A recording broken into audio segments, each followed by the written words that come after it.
Welcome all. 36th District Court, State of Michigan is now in session with the Honorable Judge Shannon Holmes presiding. During the Zoom court proceeding, there will be no gum chewing, eating, drinking, smoking, or talking. Also, you're required to be dressed appropriately for court. No do-rags, hats, pajamas, low-cut tops, spaghetti string tops, or underclothes should be visible.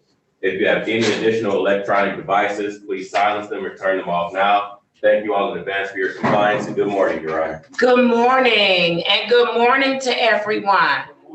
Morning, Judge. All Good morning, right, Your Honor. officer, let's adjust the root control so they can see it's really me and that I'm not at home lounging on my couch doing court. All right, good morning to the staff in the courtroom on this morning. Good morning, Ms. Wilson. I'm going to have the attorneys place your appearance on the record at this time. Thank you, Judge. Good morning again. For the record, Jesse Reed, Drug Court Defense Attorney, P23863. Judge, I'd like to make a motion, a continuing motion, that my appearance be for all my clients this morning. Thank you, Judge. Can you hear me? Can you see me, Judge? I can see you and I can hear you, but I know you can't see me. So, officer, let's fix that. Okay. All right. All right. Good morning. It's Your Honor. our Monday. Go ahead, Mr. Fikens. I can see you. Thank you, Judge. Robert Fikens, P31894, and I would make a similar motion. All right. Good morning. And both of you, your motions are granted. Let's go to, while they're working out the issues, let's go to our case managers. Mr. Griffin is here in the courtroom. Good morning, Your Honor. Brian Griffin, Drug Case Manager on behalf of the Probation Department. All right. Good morning, Mr. Griffin. Good morning, Your Honor. Good morning, Your Honor. Ebony Robbs, Drug Treatment Court Case Manager. All right. Good morning, Ms. Robbs. Ms. Cleveland. Good morning, Your Honor, and everyone. Toshi Cleveland, Case Manager for 36th District Court. Thank you, and good morning, Ms. Cleveland. Mr. Yancey. Yes, good morning, Your Honor. Kenneth Yancey on behalf of 36th District Court, Case Manager. All right, good morning, Mr. Yancey. I don't know what's going on. Maybe y'all need to call IT. All right, let's let the courtroom is gonna have to dial out and then dial back in.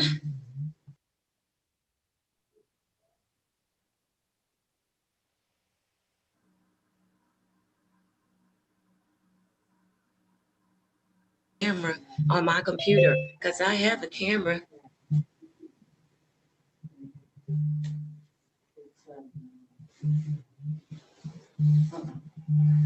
Well, we can put a wig on Mr. Griffin and a black shawl. Let's roll. I can hear you, Judge, but I can't see you, Judge. The camera is not moving at all. Okay, y'all need to call IT and let them know. But until then, does everybody believe this is Judge Holmes? Everybody in the courtroom, y'all believe it? Now, what if it's really not Judge Holmes? Y'all just gonna go with it, right? But we gonna do like this is Judge Holmes, because it is Judge Holmes. But we having some technical difficulties this morning with the camera. I don't want to hold you all up, so I'm going to get started. I'd like to start with Mr. Jarecki. And we got a jailer. We have a jailer. Yeah, Wayne County, Mr. Hawkins. Where? Oh, I do see him. All right, very good. I need to start with the jailer. All right, very good. If you could unmute. Good morning to my favorite people over at Wayne County Jail. Good morning, Your Honor. Good to see you. He was well. He was well. All right, we are ready for Miss. Thank you. I know you all can't see me. We're having technical difficulties, but I don't want to hold you up any longer, okay? Thank you, Your Honor. All right, I have the following matter for Gregory Hawkins, case number 1704547-801. Mr. Hawkins, please state your name. Gregory Hawkins. Good morning, Mr. Hawkins. Morning. Do you agree to have your hearing this morning in our virtual courtroom? Yes, ma'am. All right, wonderful. Who has Mr. Hawkins' case? I do, Your Honor. Ms. Toshi Cleveland? Yes. Oh, yes, ma'am. Miss Cleveland, I know that you have kept me updated over the weekend, but I need you to update for the record, please. Yes, Your Honor. Mr. Hawkins was brought before you for a violation of his drug court contract regarding a positive drug screen. And he has been held in the custody of the Wayne County Jail, I believe, since January 4th, 2021.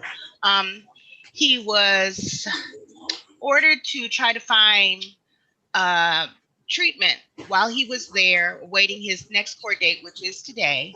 And he attempted to go on the 1-800 number. He was successful with those endeavors. However, he was not allowed admission into one of the facilities, which is Mariners Inn. That's the facility he previously was receiving treatment for. He is banned from that facility. He also tried to secure his placement at Sobriety House, which he did get a secure space, but they did not provide transportation for him. Today, he is supposed to go back on the 1-800 number, and my recommendation is for him to seek admittance into the Elmhurst House. They had I'm sorry, you faded out a little bit, Miss Cleveland. You said your recommendation is that he seeks admission into the Elmhurst House, which is also an inpatient treatment facility. They provide that, and they had been doing transportation to and from the county jail. So that's really where the holdup or the stall has been for him to get into treatment, aside from Mariners Inn. I talked to the Wayne County Jail, and they said that they would help facilitate that for him today, and that we will be able to get an update about that today. All right, very good. I'm going to ask everyone, please make sure your phone is muted until it is time for your hearing. Thank you so much. I'll let you know when it's time for you to unmute. All right, and so Miss Cleveland, have you had any contact with Elmhurst House? No, I was going to call them this morning. I apologize. Yesterday was not a time that I was able to call, so I was going to call. That's right. We lost the day. That's right. We had a celebration yesterday. All right. Very good. And so let's get on with Elmhurst this morning. I need to get him. I'd like to see him in treatment. Of course, always my goal is to get him in as soon as possible. But you know, Mr. Hawkins is part of the problem as to how we got here. And so I'm going to ask you, Mr. Hawkins, to please pack your patience while we try to get you into inpatient treatment, okay? And may I also... Mr. Hawkins? Oh. Hold on, Mrs. Cleveland. Mr. Hawkins, did you hear me? Yes, ma'am. All right, very good. I'm sorry, Ms. Cleveland, go right ahead. I was going to say, one of our other clients, they're on the screen, and they're in Elmhurst House right now. And I don't know if there's a counselor in there with them or not, but possibly... the counselor can let me know if they're doing pickups for Elmhurst House. Okay, is that Mr. Redding that's at Elmhurst right now? At Elmhurst right now, and someone I noticed joined. Okay, well, we'll find that out during his hearing if there's not a counselor available. Mr. Redding, is a counselor in the room with you? Can they come to the screen just very quickly? I don't know if they would have the answer. I'm going to ask you to unmute for me. Ms. Cleveland, you may have to do that yes. Off record if it's going to take a while. Okay. So just so I can continue to move the docket because we've already started off a little bit late. I don't know if he's able to unmute. There. Good morning to you, sir. Good morning. How are you? I'm well, thank you. Tell me your name. I'm Mr. Harper. Mr. Harper, thank you so much for joining us in the virtual courtroom. Mr. Harper, are you all still picking up for inpatient treatment from the Wayne County Jail to bring to Elmhurst? I would think so, yes. Okay. Ms. Cleveland, if you could circle back so that we can get Mr. Hawkins, I'd love to see him get into treatment ASAP. Yes, Your Honor, and thank you for for being so kind to ask the counselor there. I just want to make sure we get this immediately resolved. All right, and Mr. Harper, who should Ms. Cleveland be contacting about scheduling a pickup from the Wayne County Jail? Mr. Tony Allen. Okay. And Ms. Cleveland, do you have that contact information already? Yes, I will definitely call them as soon as court concludes to make sure that I facilitate that. All right. Mr. Harper. Or even in between cases, that would be perfectly acceptable to this court. Thank you so much. All right. All right. Thank you so much, Mr. Harper. I'm going to put you back on mute for a second, okay? Okay, I also before you do, I also have another client, Mr. Hicks, Johnny Hicks, who is here. Okay, is his review scheduled for today? It is scheduled for today. So we'll be hearing from you on Mr. Redding and Mr. Hicks in just a moment, okay? Okay, thank you. All right. Thank you. All right. All right. And so, Mr. Hawkins, Yes, I see you sitting there with your arms folded and everything. Are you still willing to get the help that you need? Yes, ma'am. You are. How are you feeling? I mean, I'm just trying to take it one day at a time. One day at a time. All right. Well, we're going to try to get you into inpatient treatment. Of course, I can run a couple of things, but I don't run everything. I don't run the treatment facilities and their programs. And so hopefully we will get someone out to get you. If not today, hopefully tomorrow. But certainly we're trying to get you into treatment this week, okay? Yes, ma'am. All right, very good. Mr. Reader, Mr. Fikes, is there anything else on Mr. Redding? I'm sorry, No. on Mr. Hawkins.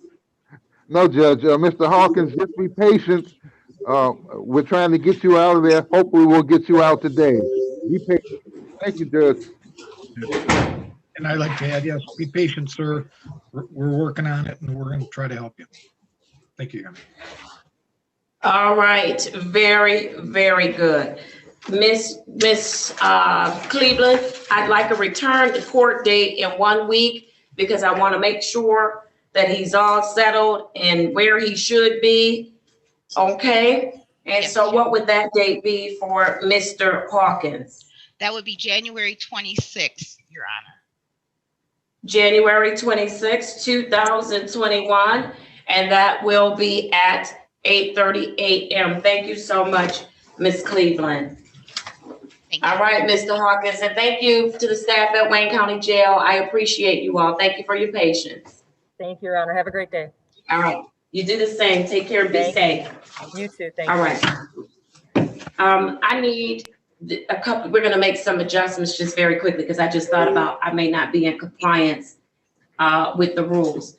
I'm gonna need, if somebody has used the stand already, officer, let's go ahead and disinfect it. I'm gonna come down to the stand until they are able to get my camera resolved. So give me just a second to make this correction real quick. I just thought about it. I may not be in compliance. Don't y'all talk about me. I'm taking my heels off. And I'm gonna leave it real short. And don't y'all be looking all crazy like y'all don't know that I'm only 5'1".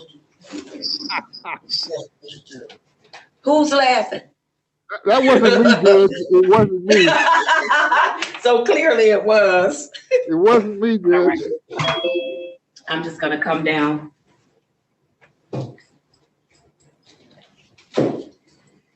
No, it was me, Judge. And I have my socks on. I don't want my socks touching the floor. So y'all don't call me this morning. Don't stand near me because I don't want people to know how short I am. Let's do it. All right, we're about to rock and roll. All right. Can you all hear me? Yes, Judge.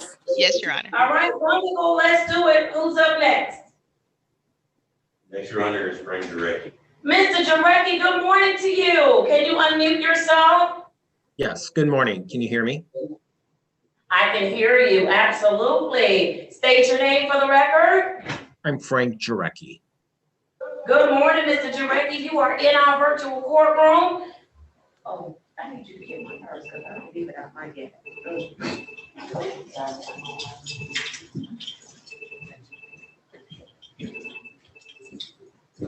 All right, Mr. Jarecki, I'm glad you're with us this morning. I have The following case number Z8057821. Mr. Jarecki, this is your day. Yes, it is. Are you excited? You don't sound excited. Trust me, I'm very excited. You are excited. All right, you're holding yourself together over there, right? Well, if you knew me, I'm pretty excited. You're excited. Wonderful. I'm excited for you too, Mr. Jarecki. You came into this program, you worked hard from day one. You did everything that the court asked you to do. Always had a good attitude, pleasant attitude, and it has truly been a pleasure to work with you. Can you share with the courtroom, for those that are in various phases, even a new intake that's on today, what's your takeaway from the program? Well, there was a lot of personal growth, I would say. I had to tell myself to be open to the process, and to explore what was available to me and to be open to it. But then in the end, I think the big thing was I had to step up and make a decision if I was going to do it or not. And in the end, that's what it is. It's saying yes or no. And so it was just a process of acceptance and doing what I had to do to get to this point. Very good. Can you tell the courtroom what you've learned about what brought you here to this program? Well, one thing I've learned is, I can accept every day with just what I am. I don't need anything else other than who I am.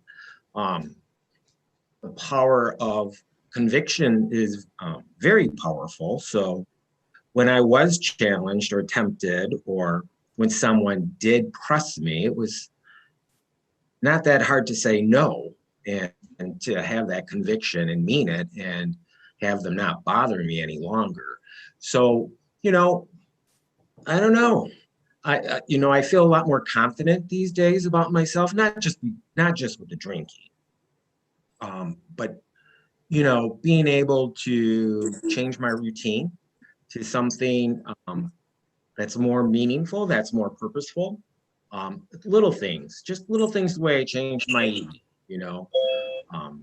so there was a lot of revelation, or there was a lot of insight into, the true me and what I was able to do. It's pretty simple. It's nothing major here. It was more of reflection than anything else, and saying no. But keep having an open mind, having an open mind to, explore those other areas too. Because, I told you, I went to those AA meetings and I found a lot of value in that. And I think that was very helpful. But, just reaching out and being open-minded about things. All right, very good, very good. Mr. Griffin, are you presenting, Mr. Jarecki? Yes. I am, Your Honor. Oh, Mr. Yancey. All right, Mr. Yancey, let me hear from you. Yes, Your Honor. We've had Frank Jarecki since July 19th of 19th. He's completed outpatient treatment. He's done over 100 12-step meetings with us, completed community service, the alcohol highway safety, the arms program.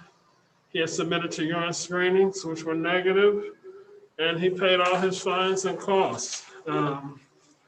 He did that with a good spirit, not complaining. He embraced the program. He tried to get everything out of it that he could get. I think he did do that. And, as a result, he's here on Zoom now, hopefully graduating this morning. Absolutely. Very good. Very good. Mr. Reed, Mr. Vikens? Yes, Judge, thank you.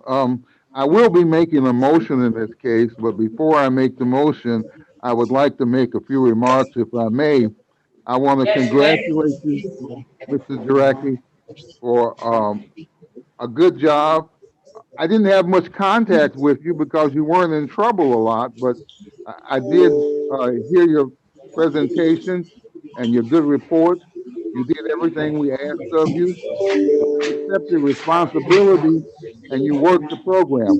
We understand that the program is not easy.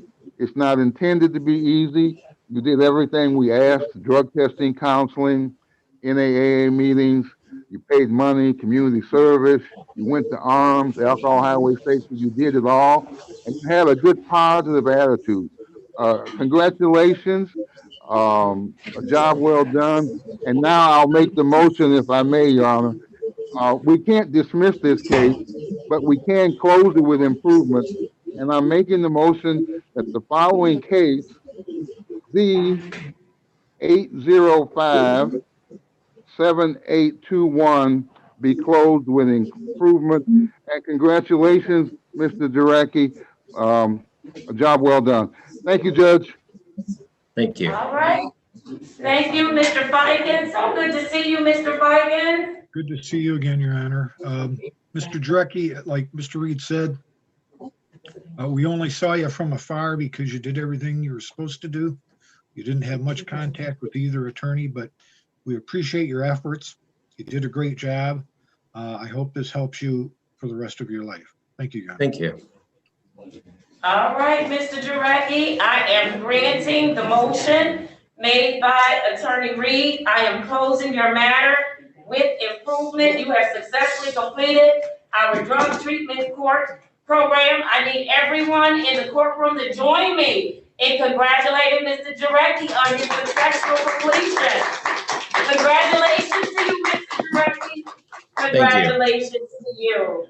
I wish you well. You will get all of your paperwork in the mail. And so make sure you look for it. Make sure you hold on to it because you may need it in the future. This is for the whole courtroom. Just know that when you graduate from our program, we don't throw you away, that we are still here for you. We are not going anywhere. We still have resources where we can point you in the right direction, encourage you, push you, whatever you need, remind you. That's what we're here for. So by all means, if you ever want to stop by and be an encouragement to somebody in the courtroom, feel free to do so, okay? Thank you. All right, take care, Mr. Jarecki. You too. All right, bye-bye. Bye. All right, who do I have I think again? I can move it now, Your Honor. I'm sorry, I think I can move the camera. can you move it? Yeah. Look at that. I'm going back. Give me 2 seconds.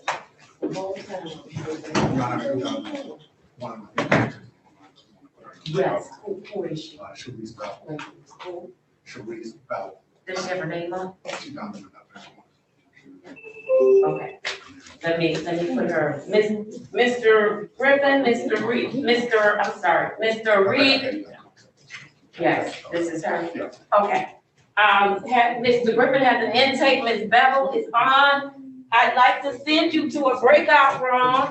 Yes, with Judge, Ms. I'll do Bevel. that. All right, Judge. give me a second to just transition back to the podium. I'll go to the breakout room, Judge. All right. Just give me a second. I didn't know if I was gonna make it with this mask on.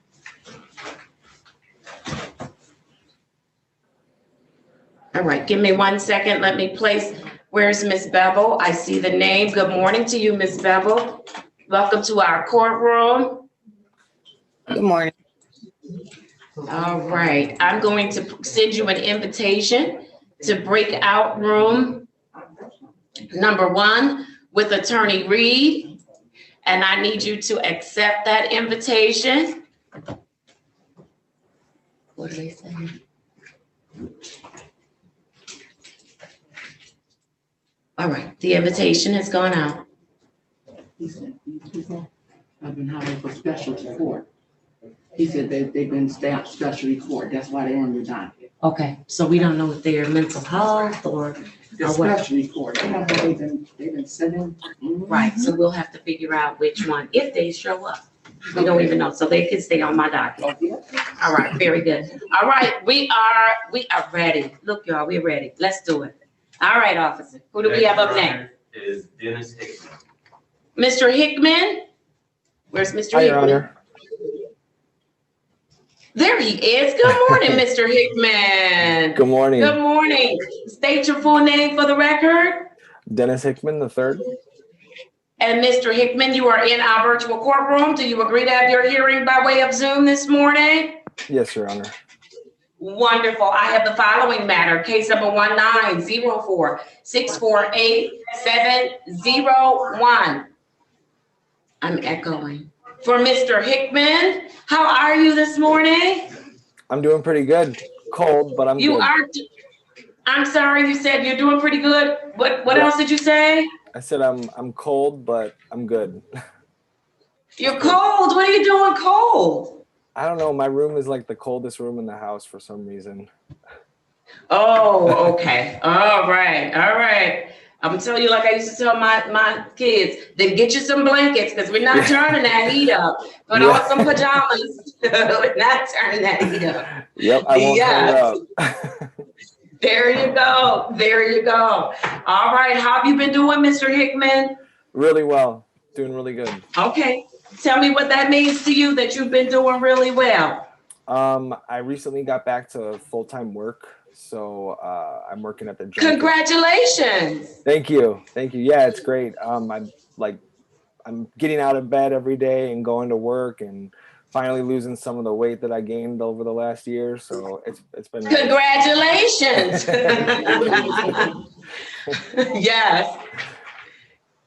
But other than that, all right. That's about it. And what are you doing to stay on your path of recovery? Tell me what you're doing. My meetings. I finished with my group therapy, but I think I might go back just because I really enjoyed it, the group that I was with. Good. And other than that, just staying busy with work. I work 6 days a week, so. All right. Very good. Look, you said something key. You finished your group, but you're thinking about considering continuing. Yep. And that's a wonderful thing, because one of the things that we hope to teach while you're in problem solving court is that it doesn't take a court order to do what you know works for you. This is true. Right? Yep. Yes, ma'am. So while you may have started with a court order, I'm looking for you and for everyone in the program for a lifetime to understand this is what I need to help myself or to get in a better place or to resolve my issues. And I'm just going to go and do it. I don't have to break the law and see Judge Holmes. I can just do it on my own, right? This is true. There you go. I'm very proud of you. And so what have you been struggling with, if anything? I not so much lately, but my biggest struggle was my old friends. Cutting them out was hard because I'm just an emotional person. So it was hard for me to like say goodbye to some people. But now that it's done and over with, it's so much better. So much better. You did. I did. I'm proud of you. Thank you. Yeah. Sometimes when we go to new levels in life, we have to say goodbye to some people, right? Yes. Yeah. And while it may be difficult, you'll be okay. Briefly difficult, but then it's great. I hope you have helped somebody in the courtroom today to understand that sometimes you have to say goodbye to some folks who are not going where you're going, right? Yes, absolutely. There you go. Very good. What do you need us to help you with, Mr. Hickman, if anything? I'm doing good. Nothing right now, Your Honor. All right. You know that we're here if you need us, right? Absolutely. Yes, ma'am. All right. Very good. Very good. All right. Who's presenting Mr. Hickman? That's me, Your Honor. Mr. Yancey, anything I need to know about Mr. Hickman? Anything additional? I don't think so, Your Honor. He's doing well. His screenings are how they should be. And he's almost finished with anger management and community service. And I'm just good to hear that even though he completed outpatient treatment, he's still going to touch bases with them. So far, he's doing well. All right. Very good. Very good. And so, Mr. Yancey, did you receive the certificate or notification that he has completed his outpatient with Riverbend and Troy? Yes, I did, Your Honor. Wonderful. Then he is on track. And when do you have Mr. Hickman coming back to see me? Yeah, and I believe that would be February 2nd. Is that 2 weeks? That's 2 weeks. All right, February 2nd, 2021 at 8:30 a.m. Anything else for my consideration? No, Your Honor. All right, wonderful. Good to see you, Mr. Hickman. Do Thank you, well, Your and Honor. I'll see you in a couple of weeks, okay? Sounds good. Bye-bye. All right, take care. Bye-bye. All right, officer, who do I have up next? Next, Your Honor, is Willie Redding. Mr. Redding? Good morning to you. Can you all unmute for me? I'll ask you to unmute. How about that?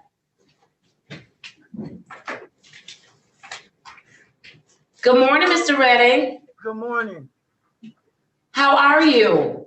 I'm hanging in there. I'm doing pretty good. All right, it's good to see you. State your name for the record. My name is Willie Redding Green Jr. All right, you're in the virtual courtroom. You agree to have your hearing by way of Zoom this morning? Yes, ma'am. Wonderful. All right, Mr. Redding, how are you feeling physically? So far, pretty good. So far, you good? Just a little short on breath this morning. You are? Okay. What are you doing about it? Just following up with the doctor's orders and trying to do the best I can right now. All right. Okay. Very good. I'm glad to see you. Miss Cleveland has been keeping me updated on what's going on with you, and I'm really glad to see you. Yes, ma'am. Thank you. I'm glad to see y'all too. All right. How are you feeling about being in the program still and working and doing the things that you need to do? I'm very blessed and I'm thankful to be here. You know, it's just a wake up call to let me know the Lord has given me another chance, and I'm just grateful to be here and thankful y'all helping me out to be here this long. Mr. Redding, you know I'm concerned about you, right? Yes, ma'am. So am I. And you know I want you to be healthy. I don't want you to just be drug free. I want you to be healthy because I want you to be here to enjoy another 40 years of sobriety and recovery, right? Yes, ma'am. Me too. All right. You're going to do everything you're supposed to do in order to stay healthy? Yes, ma'am. And to stay sober? Yes, ma'am. Yes, because you know they go hand in hand now, right? Yes, ma'am. Yes, ma'am. If I want to live, that's what I got to do. That's it. No other options available. No other options available. I know. All right. All right. What do you need us to help you with? Just to help me get secure with my family, and maybe my daughter and niece can help me stay focused and on the right path. Now, Mr. Redding, Miss Cleveland worried me to death about where you going. She worried me, and she did. She was worrying me all weekend. And so, Mr. Redding, yes, ma'am. Can I be clear? You are not going back to that environment that almost took you out of here. No, ma'am. No, ma'am. You have my word on that, Miss Judge Holmes. You have my word on that. Miss Judge Holmes. I know if I do that, I know what my chances are, and I know it's over for me. I'm not trying to leave here no more. I'm already on medication for the rest of my life. And, you know, it's hard. It's very hard right now, but I know if I want to live, I got to do what I got to do to stay focused. And first of all and foremost, I'm so glad that I got back in contact with my daughter, because, you know, she is a RN, and she wasn't in my life at first. And now she's giving me a chance to step up and help me and be there. I don't want to let myself down and lose her again. So I know I got to do the right thing. And so, Mr. Redding, I spoke to you about place. You can't go back to the place where that almost took you out of here. Let me tell you the second thing you can't go back to. You can't go back to the people that almost facilitate your process out of here. You can't go back to those people. Your real friends and people that love you will not put drugs in your hand, will not put money in your hand to get drugs, will not take you to get drugs, will not light the match, will not provide any of it. They won't do it, Mr. Redding. They won't do it. The few friends that I have in my life, they're not gonna facilitate my foolishness. They're not going to do it. If I'm gonna be foolish, I'm gonna have to find me some foolish people to be foolish with. It's not going to be my friends, not the people that care about me, not the people that love me. And so, Mr. Redding, you're not going back to that place, and you're not going back to those people. Now, you need to understand your daughter is a nurse. She has a career. She has a future. She's focused. Right. She's committed. She's dedicated. She's not going to put up with your foolishness. Yes, she told She's me. not going to let you come into her house and disrupt her peace and her professionalism. Yes, ma'am. And rightfully so. And rightfully so. So I need you to really, really commit to doing the right thing for you. When you do the right thing for you, then everybody connected to you will benefit from it, okay? Yes, ma'am. All right. So I need you to do the right thing. I have your word on that? Yes, you do. Yes, you do. All right, Mr. Redding. All right. All you have is your name and your word. That's all I got. All right. Very good. Miss Cleveland, I know you kept me updated all weekend about Mr. Redding. Has anything changed? Are we still looking to, well, let me have you place on the record. What's the plan for his transition? Because we talked about a couple of things. Yes, Your Honor. Thank you so much. Mr. Redding is currently scheduled to transition out of Elmhurst House today. Today would be the completion of his program. They have it documented for him. He is going to reside with his family member. He mentioned his daughter and his niece, and the home is in Detroit. I will share privately with you with the address. Yes. His daughter, based on Mr. Redding's statement, I have to call her. He did provide the telephone number for access to her, but she is going to be engaged with him and assist him with his health. The place that he's living is going to allow him to get conveniently back and forth to his medical appointments because they have increased significantly since the onset of the condition that he's currently receiving treatment for. So his plan is to reside at that home for convenience, to make sure that he can go back and forth and get the care that he needs to have no contact with the individuals and the places that you're describing today. Also, Mr. Redding is aware that he is to begin random drug tests. I would like to talk to you a little bit about that in staffing, Your Honor. His medical appointments are very frequent. So it might be the case where, something might be able to happen at his medical appointment. So, we'll talk about that possibly in staffing if that's okay. Okay, that's fine. We'll talk about that. Okay. And so I think he has a good plan. I think he is committed to his life, to remaining sober, to his family.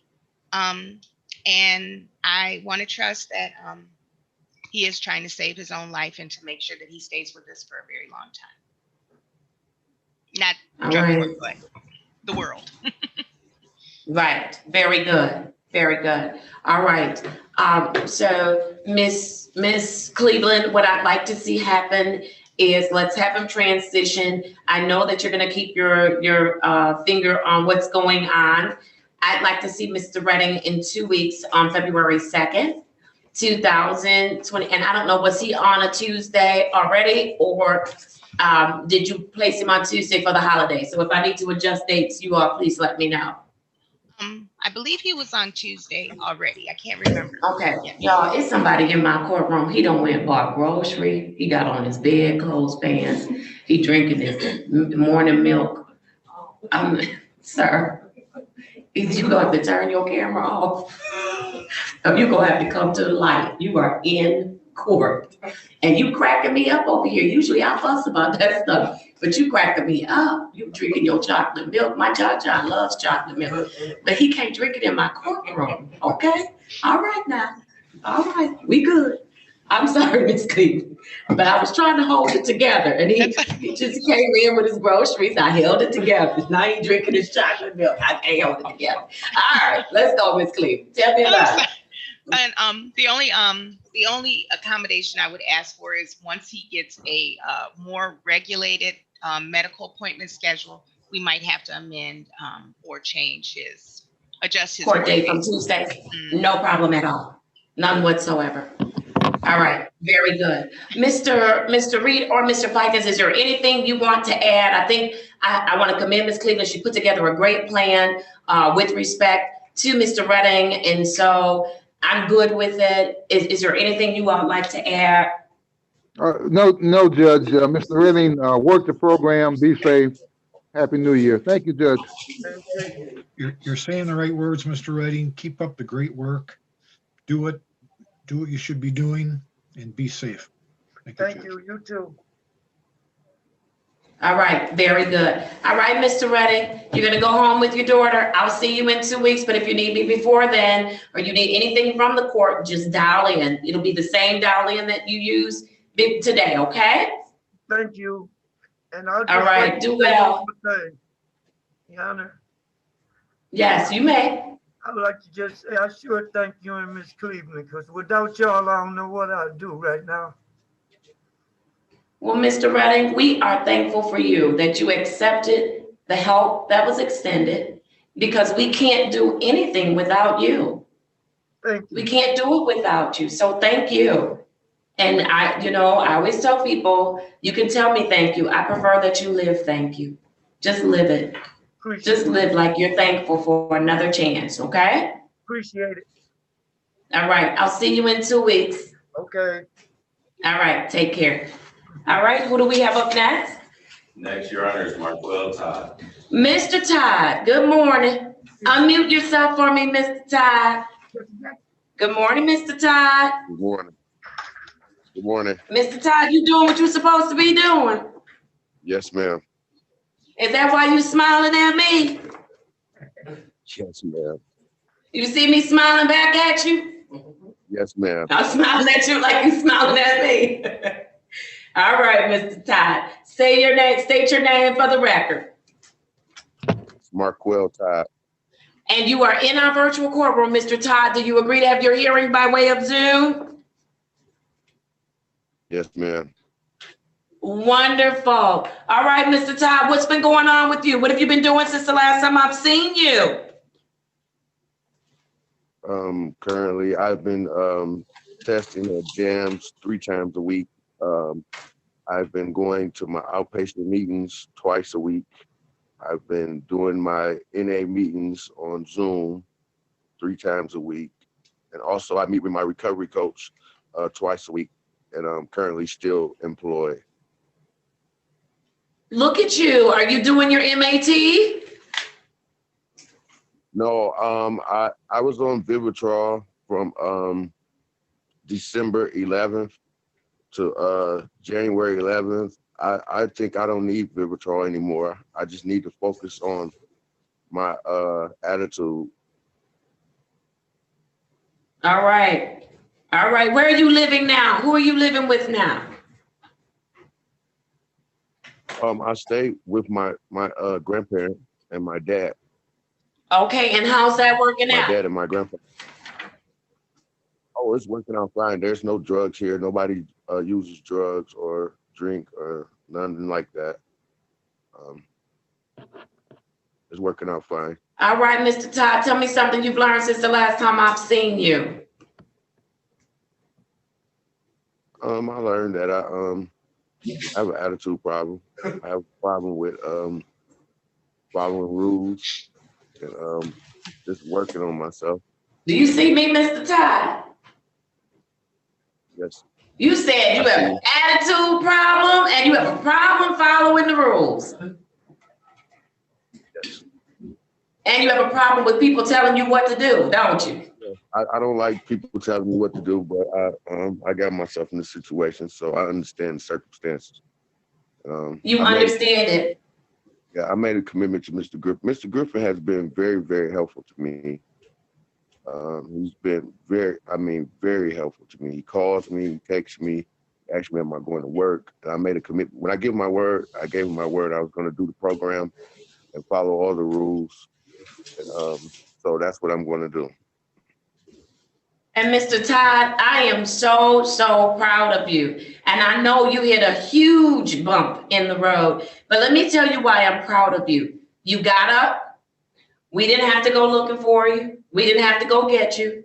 You brought yourself in and got back on track. And there are many people that hit bumps in the road and we have to go get them every single time. You didn't do that. And so that lets me know deep down inside, you want this. You want to be in recovery for a lifetime. You don't want to use drugs and all of those things that you know are harmful to you. And so I am very, very proud of you. I'm also glad to hear your insight on this morning, because I think me and Mr. Griffin, we had already sized you up, but probably the first week you were with us. You don't like to take orders. You don't like people telling you what to do. You know, you got a bad attitude. And look at you. You said it this morning that I have some issues with that, right? And so work on it, because guess what, in life, I don't care how grown you get, your bad attitude will never take you far in life, right? It's just not going to take you far. I will deal with a person with a great attitude who's average any day before I deal with a person who is highly intelligent with a stank attitude, have nothing for them. So your attitude really determines how high you go in life, your altitude. Okay. And then as adults, it doesn't matter how grown we get, how much money we make, how big our houses are. There will always be rules in the world that we have to follow. Yeah. There will always be boundaries. There will always be limits. And it doesn't matter how rich you are. We're seeing that now unfold in our great American history. It doesn't matter how rich you are. When you don't follow the rules, there are consequences. And so, look, I'm glad that you realize that. Work on those things. Work on it. Yes, I'm working. Work on it. Yes, sir. I'm so glad to see you. Are you still in touch with your wife? Yes, I'm still, but we're not on speaking terms, because she mad at me because I wasn't not dropping, because I wasn't testing. So we're not really on speaking terms. She's giving me like 6 months clean. She'll put you in timeout for 6 months. Tell her she a good wife. She said, tell her I'm still in her corner. I'm still in her corner, Mr. Todd. We're gonna get you together. I promise you. All right. Mr. Griffin, she can put him in timeout 6 months. I love her because she give him a start date and an end date. I mean, I just do. Okay, Mr. Griffin, what you want to tell me about Mr. Todd, if anything? Like you said, he's been testing, he's been doing everything he said. I'm talking almost every other day. He's texting every time he go test and everything. So he's in a good point. I think what Mr. Todd was, he was so stuck on his charge. And, just think that he wasn't to be here, but now he realizes that he does need the help. It wasn't just the charge, it was the drug department. So there you he go. accepted that now. So I think we can move forward. So once he accepted that, we move forward. So he's been doing very well, Your Honor. So just keep up the good work. And other than that, he's been doing very well. Very good. Thank you, Mr. Reed or Mr. Griffin. I'm sorry, Mr. Reed or Mr. Fikens. Anything else you want to add? Oh, yes, thank you. Mr. Todd, it's good to see you. It's good to hear from you. We want you to be well, be safe, work the program, and Happy New Year to you, Mr. Todd. New Year to you too, also. Your Honor, if I might add, Mr. Todd, you and I talked when you had a low moment, but we are proud of you that you picked yourself up. Keep up the good work. Yeah, keep at it. Thank you, Your Honor. Thank you, Mr. Pike. All right, very good. Mr. Griffin, when do you have Mr. Todd coming back? February 1st, I'm moving back to the Monday. All right, very good. February 1st, 2021 at 8:30, Mr. Todd. We're putting you back on your regular day. Okay, thank you very much. All right, take care. So good to see you. Okay, enjoy your day. All right, you too. Thank you. Johnny, we have one more intake on. Keith Paul that needs to go into it. Who's the other intake? Does he have his name up? Keith Paul. Drinking his chocolate milk. That might have to be his nickname for the rest of the time with us. Chocolate milk. You said Mr. Hall, Hall? Paul. Paul, okay. Paul. I'll do the intake, Judge. Mr. Reed? Yes, Judge, I'll do the intake. He's helping me out, Judge. All right. Scaring me. All right. I am going to send, y'all look at his name I put up. It's Tuesday. It's our first day back. Come on. All right. I am sending Attorney Reed and Mr. Paul, also known as Chocolate Milk, to breakout room number 2. Please accept your invitation. Thank you, Judge. Judge, I noticed that Mr. Reddy is still in the courtroom. I don't know if. Oh, no, there's another person. That's Mr. Hicks, isn't it? I'm sorry. Okay, I'll rename him to Mr. Hicks. All right, very good. Who do we have up next? Next, Your Honor, is R. Smith. Miss Smith, good morning to you. Good morning, Your Honor. How are you this morning? I'm really good. How are you?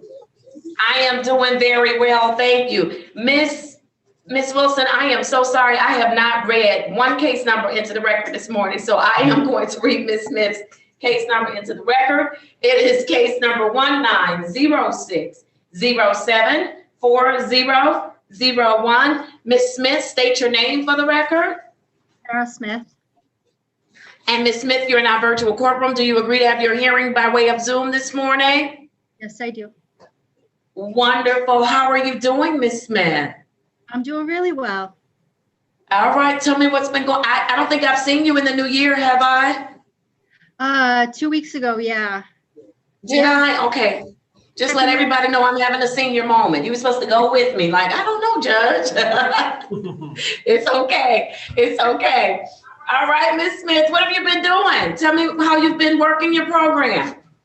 I have homework. So my therapist and I are reading this book called Love is Letting Go of Fear. Oh, wonderful. Who's the author? Gerald Jampolsky. All right, very good. Yeah. Love is letting go of fear. All right, how's that going? It's going well. I have issues with not staying in the present, so I get full of fear and anxiety about the future and what's going to happen, and then I also tend to live in the past and my shame. So it's just we're coming up with ways for me to stay more in the present. And very good. Very good. What have you learned since the last time I've seen you? It's been all about that and just recognizing moments when I get anxious and I'm feeling out of sorts. It's just a lot of it's rooted in fear. So before I quit drinking, and I was heavily into my drinking right before my DUI, I thought I was fearless, but it's everything I did was rooted in fear. So we're digging deep. All right. Very good. Very good. What do you need us to help you with, Miss Smith? I'm good right now. I'm really good. You good? Yeah. All right. Nothing's presenting a challenge or a problem for you? Not right now, no. All right. Very good. Mr. Yancey, are you presenting for Miss Smith? Yes, Your Honor. All right. You may proceed. Yes, Your Honor. Ms. Smith, she's been with us since October 20th of 20. According to her therapist, she's really doing well. I get progress reports bi-weekly on Ms. Smith. So she's really progressing. She's really working hard through her program. As far as her testing is really good. Hasn't missed a test. Going to meetings. So Ms. Smith, she's doing well. I'm trying to work on a way where she can make her payments. Because right now, probably the only way she could do it is to mail it in. So when I get a little bit more comfort with that, I'm gonna have her start making payments. Other than that, she's where she should be at this time.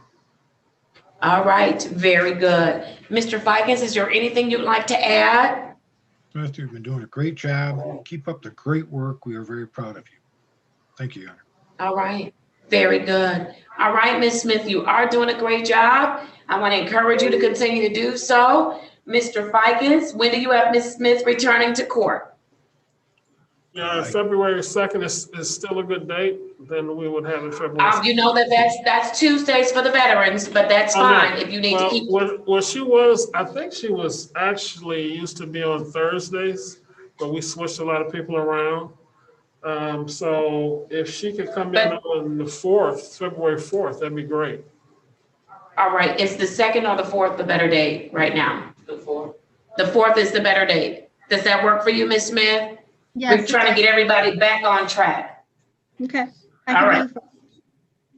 Very good. February 4th, 2021 at 8:30 a.m. is your next return to court date. I'm glad to see you've embraced the program, that you're working it, Ms. Smith. Of course, if you need us, dial into the courtroom, okay?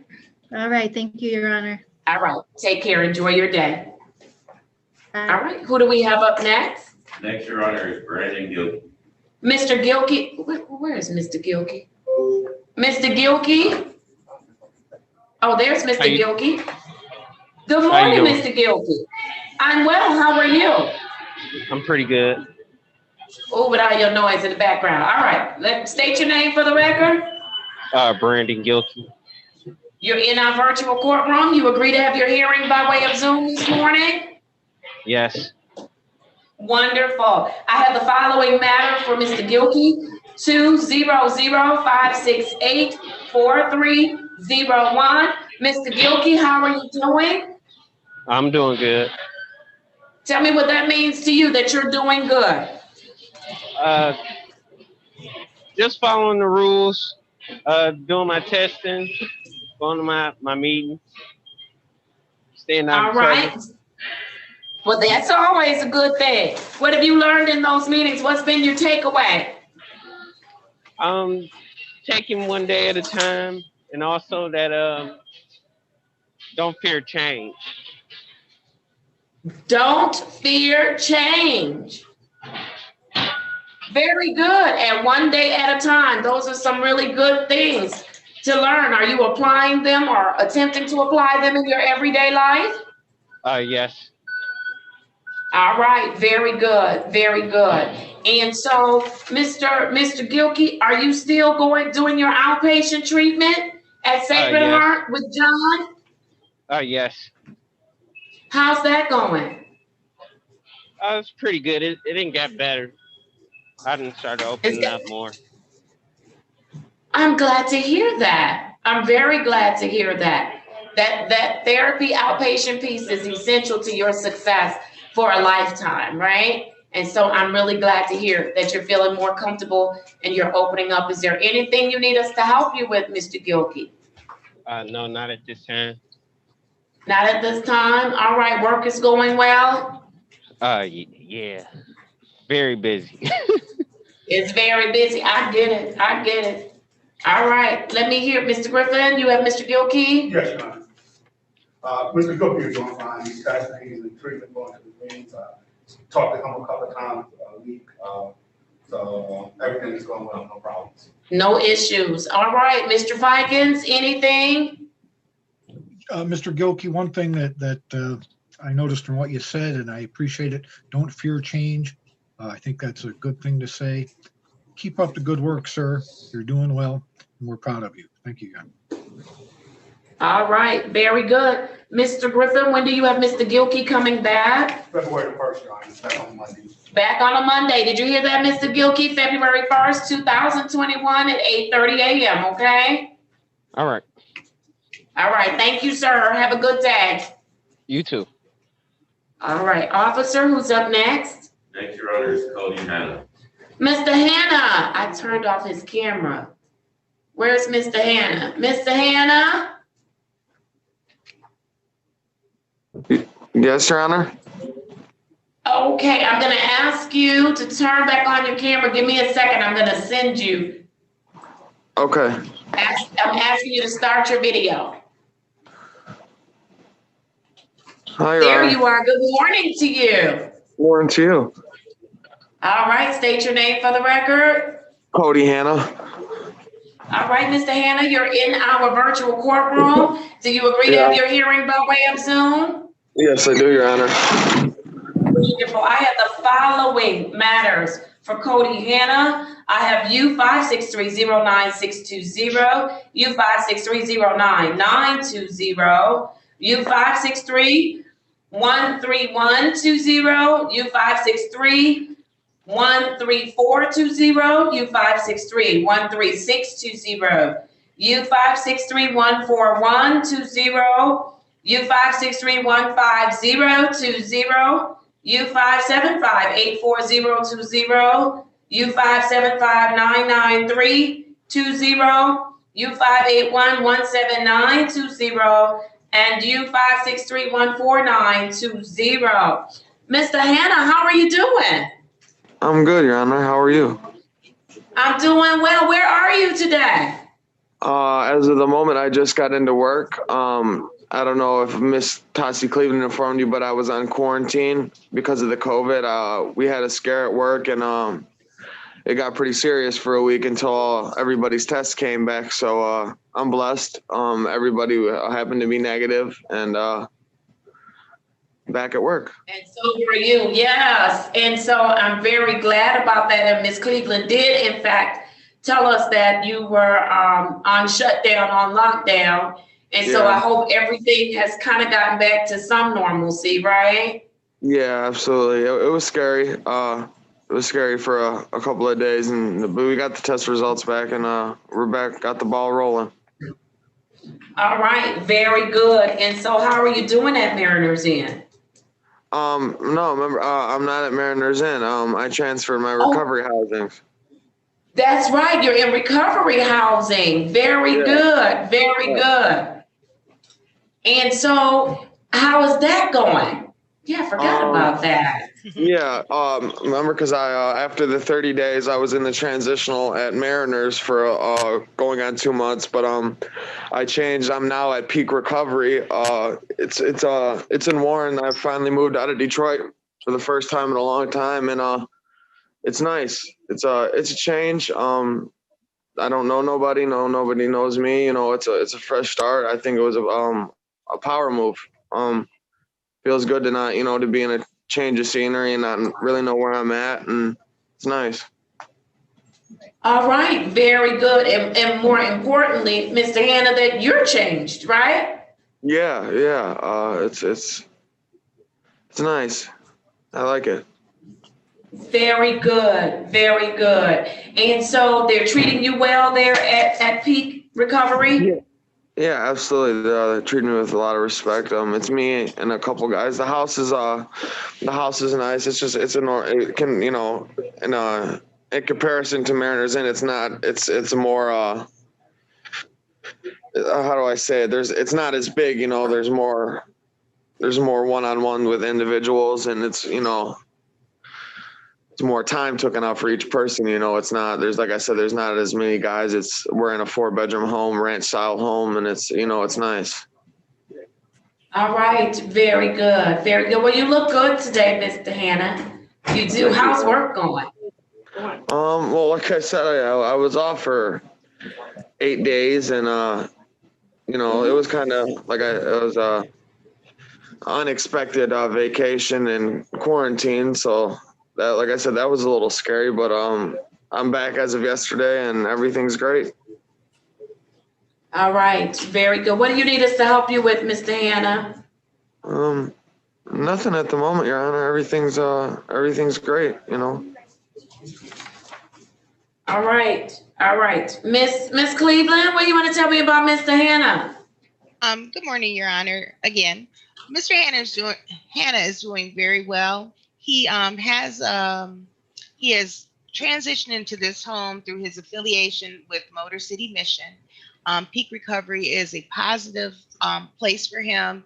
I know there was some concerns with him as far as being in that big facility and the fullness or the increasing numbers of participants at Mariners Inn, just made this a more appropriate place for his to continue his therapies and get them timely and make sure that he is in the right position to get to the testing site, which is, I think, less than a mile away from him, maybe a couple, just a little ways away from where he's residing now.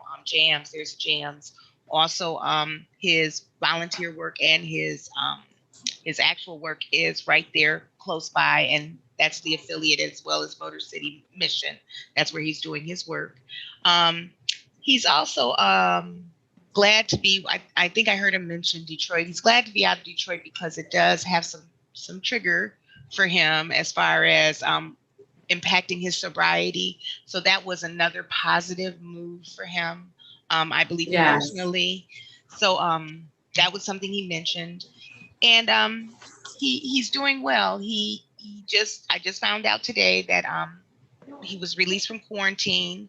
So he will begin testing again at Jams, but they were testing him at the facility. So he wasn't missing test screens. So other than that, he's continuing and progressing forward, and I think he's doing well. All right, very good, very good. Mr. Reed or Mr. Vikas, anything for Mr. Hannah? Yes, Judge. Congratulations, Mr. Hannah. We're proud of you. You should be proud of you. We know it's not easy, but you're working the program. You're doing what we asked you to do. Be safe and keep up the good work, Mr. Hannah. You're doing a good job. Thank you. Thank you, sir. And if I might add, Your Honor, Mr. Hannah, you've come a long way. We are proud of you because of that. It seems as though you've embraced this program and also embraced yourself to do this program. So we are proud of you. Thank you, guys. All right, thank you. All right, Mr. Hannah, any questions for the court? No, Your Honor. All right, very good. It's so good to see you, Miss Cleveland. When do you have Mr. Hannah coming back? He would come back in 2 weeks, which would be February 2nd, 2021. Are you going to keep him on the Tuesday? I believe he was on Monday and just got moved actually to the All Tuesday. right, So let's put him back on the Monday. Yes, Your Honor. So that would be Ms. Reed, is February that what 1st. February 1st? Yes. Let me just make sure that looks good. If there are a lot of arraignments, I'm not worried about those. Okay, so we'll add Mr. Hannah to Monday, February 1st, 2021 at 8:30 a.m. All right, Mr. Hannah, I want you to go enjoy the rest of your day, okay, and be safe. All right, thank you, Your Honor. You have a great day as All right. well. Thank you, take care. All right, officer, who's next? Next, Your Honor, is Heather Hugh. Oh, okay. Heather, let's see. She's scheduled for a trial, is that correct? Yes, Your Honor. Oh, good morning to you, counsel. Good morning. How are you, Judge? I am well. Thank you for your patience. I didn't realize that you were on, and you put your P number up too. I usually don't. That's okay. I don't like attorneys to talk to wait. All right. Give me 1 second, counsel. Ms. Drew, can you call the city's prosecutor? This was scheduled for 9 o'clock. It is actually 9:46. Are they coming on for this trial? Yes. Yes, and it's I think a 2014 case. Is that correct, counsel? Yes. All right, very good. So I'm going to ask you for a few more minutes of patience. Let me just at least reach out to the prosecutor to see if they're coming down for the trial, okay? Thank you. All right, thank you so much. And thank you as well, Ms. Hugh. All right, officer, who's next? Next, Your Honor, is Johnny Hicks. All right, Mr. Hicks, good morning to you. If you could unmute for me, I'm going to ask you to unmute.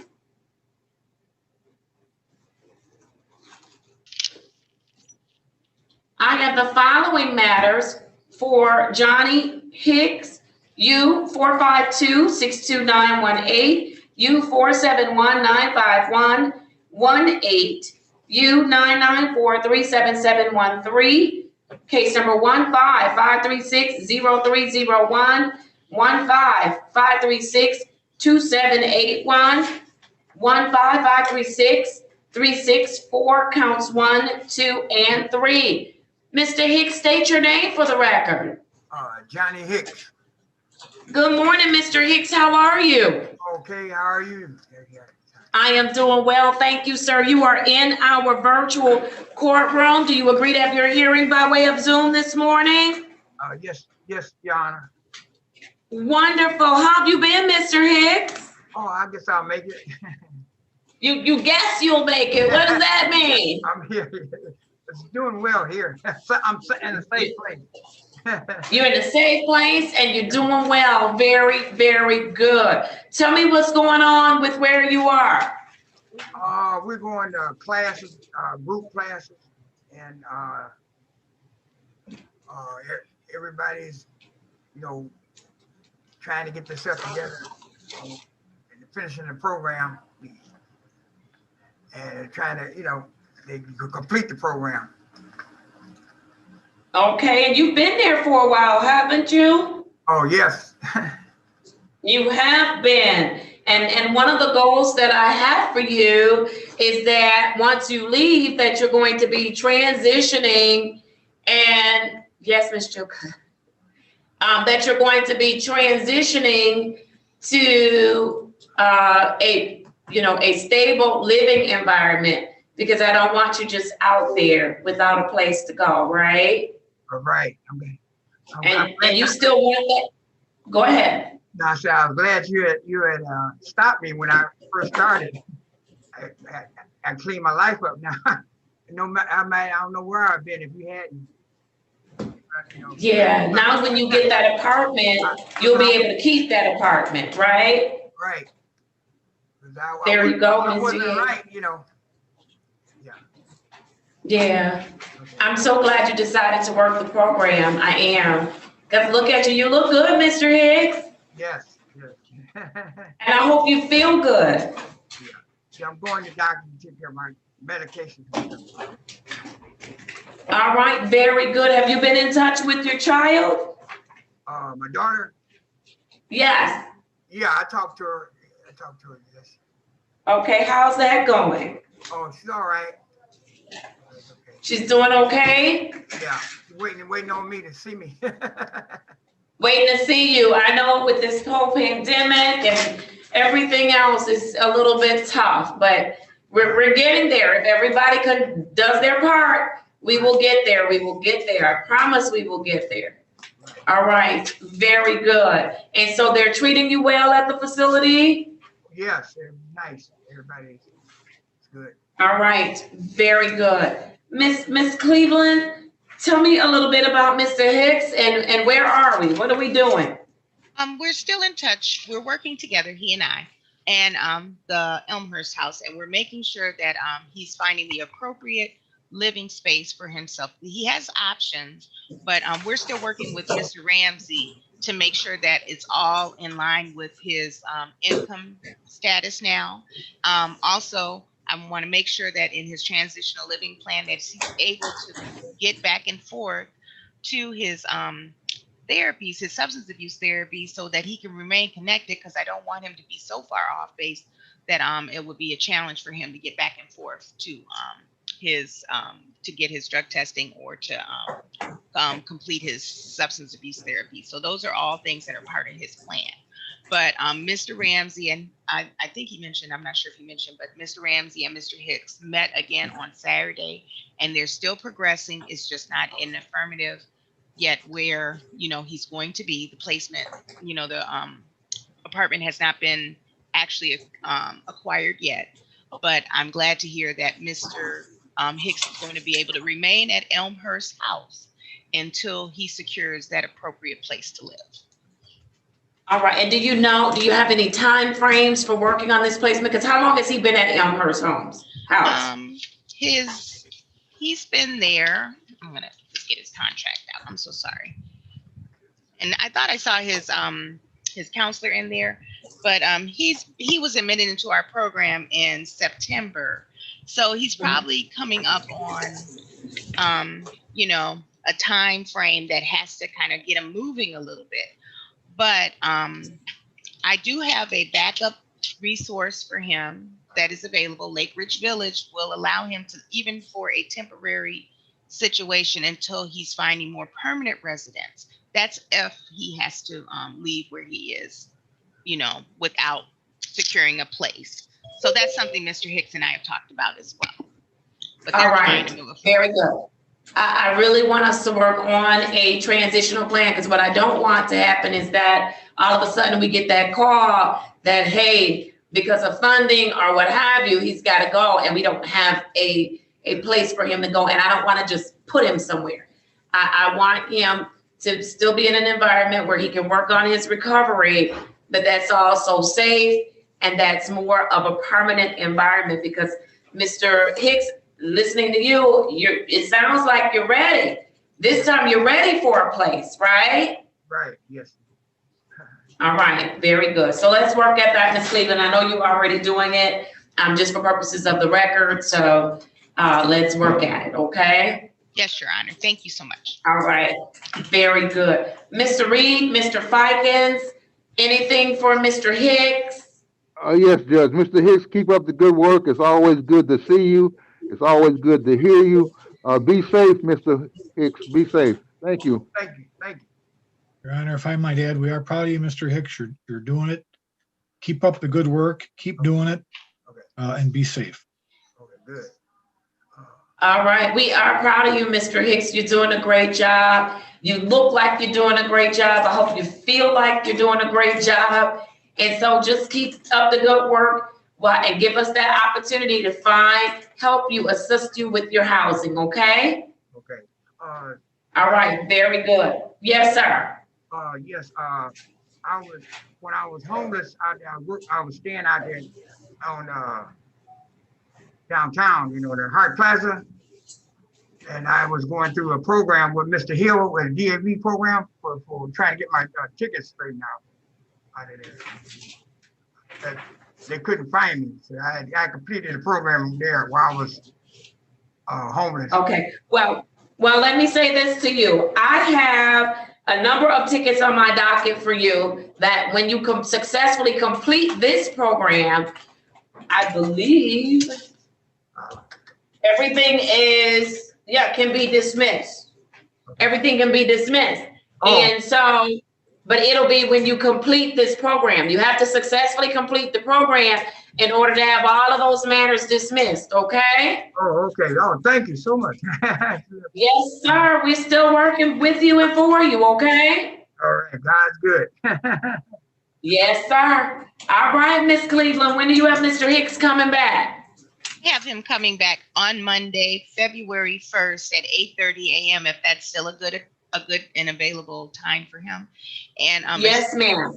On the docket. And also I wanted to inform the court that Mr. Hicks has these tickets, but there are other things that he has. I'll discuss with him, you know, in a face-to-face conversation about some other tickets that are not on the are they 36 district court tickets? I believe they are. There was like an extensive record of tickets there. So we were talking about which ones were going to be placed on his drug court docket. Wait, hold on, Miss Cleveland. Is he in warrant status or he has some disposed tickets here at 36 District Court? I believe they're disposed. There's no warrants there, but there's just the costs involved in some of these tickets that are you know, of a concern based on his income status. That was something that I think I mentioned to Mr. Hicks the last time I talked to him. All right. So we possibly have to talk about that in staffing so I can talk to the attorneys about that as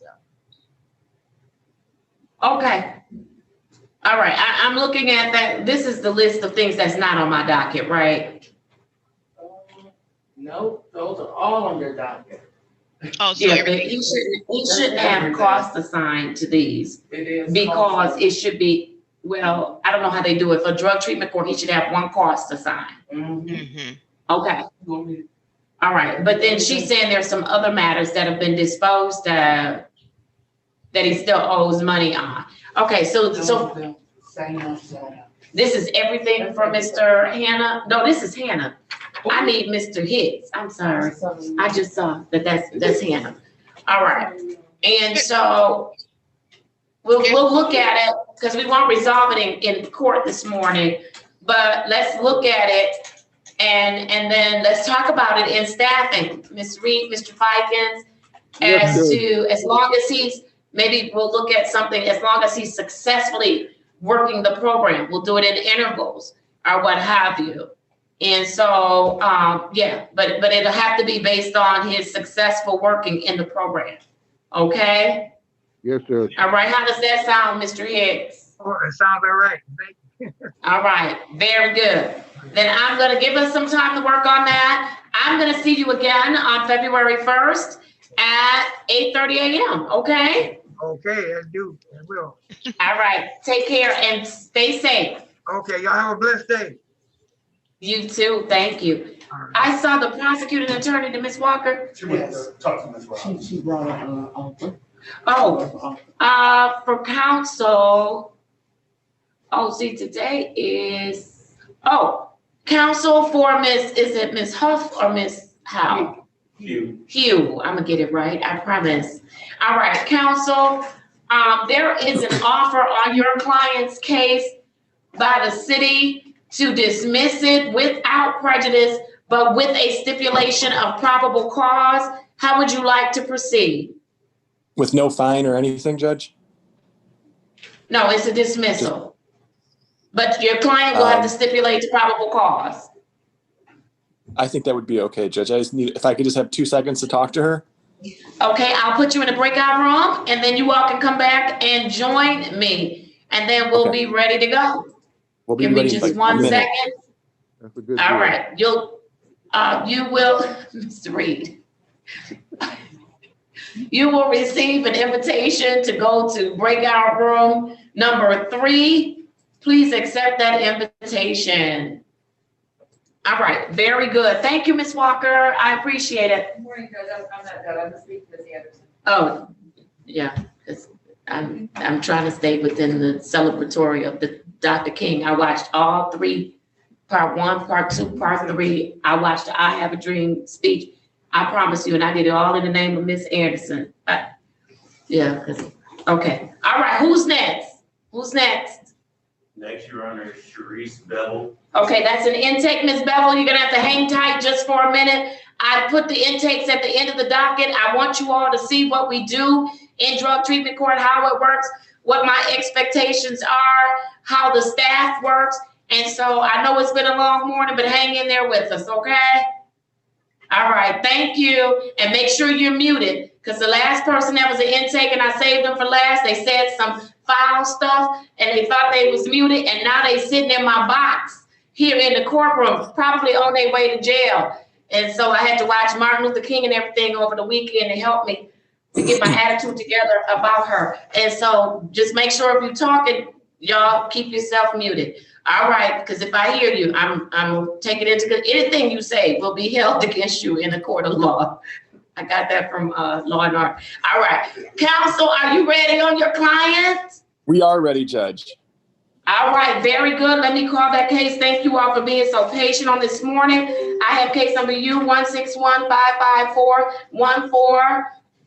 Counsel, your appearance. Sure. Marcel Benavides on behalf of Ms. Heather Lynn. Oh, you cut out a little bit. On behalf of?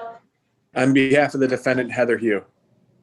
All right, thank you, counsel. And Ms. Hugh, could you please state your name for the record? Heather Hugh, H-O-U-G-H.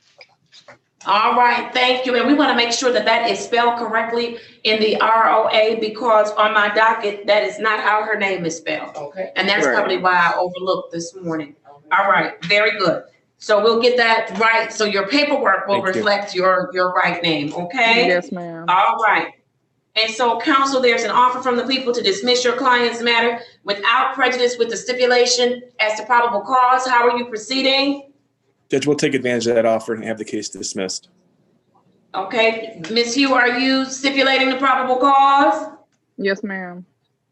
All right. Very good. Then I am granting the people's motion. Your client's case is dismissed without prejudice. Thank you so much for your patience on this morning. Ms. Hugh, you should receive that paperwork in the mail. Make sure you hold on to it, okay? Yes, ma'am. All right. Thank you, counsel. Thank you for your patience. Thank you, Judge. Have a great day. You do the same. Thank you. All right. Officer, who do I have up next? Next, Your Honor, is Kevin Franklin. Mr. Franklin, good morning to you. Unmute for me, Mr. Franklin. How are you, Mr. Franklin? I'm good. I completed sheriff. Now I'm back in Lake Ridge. I've been here since Thursday. Look at Mr. Franklin gonna give his own update. Okay, Mr. Franklin. All right, state your name for the record first. General Franklin. And you agree to have your hearing in our virtual courtroom this morning? Yes. Wonderful. I have the following cases: U509-90819, U557-35120, 1804-427-701, case number 190444-1301, and case number 1849-89371. Mr. Franklin, you're doing well. Yeah, so far.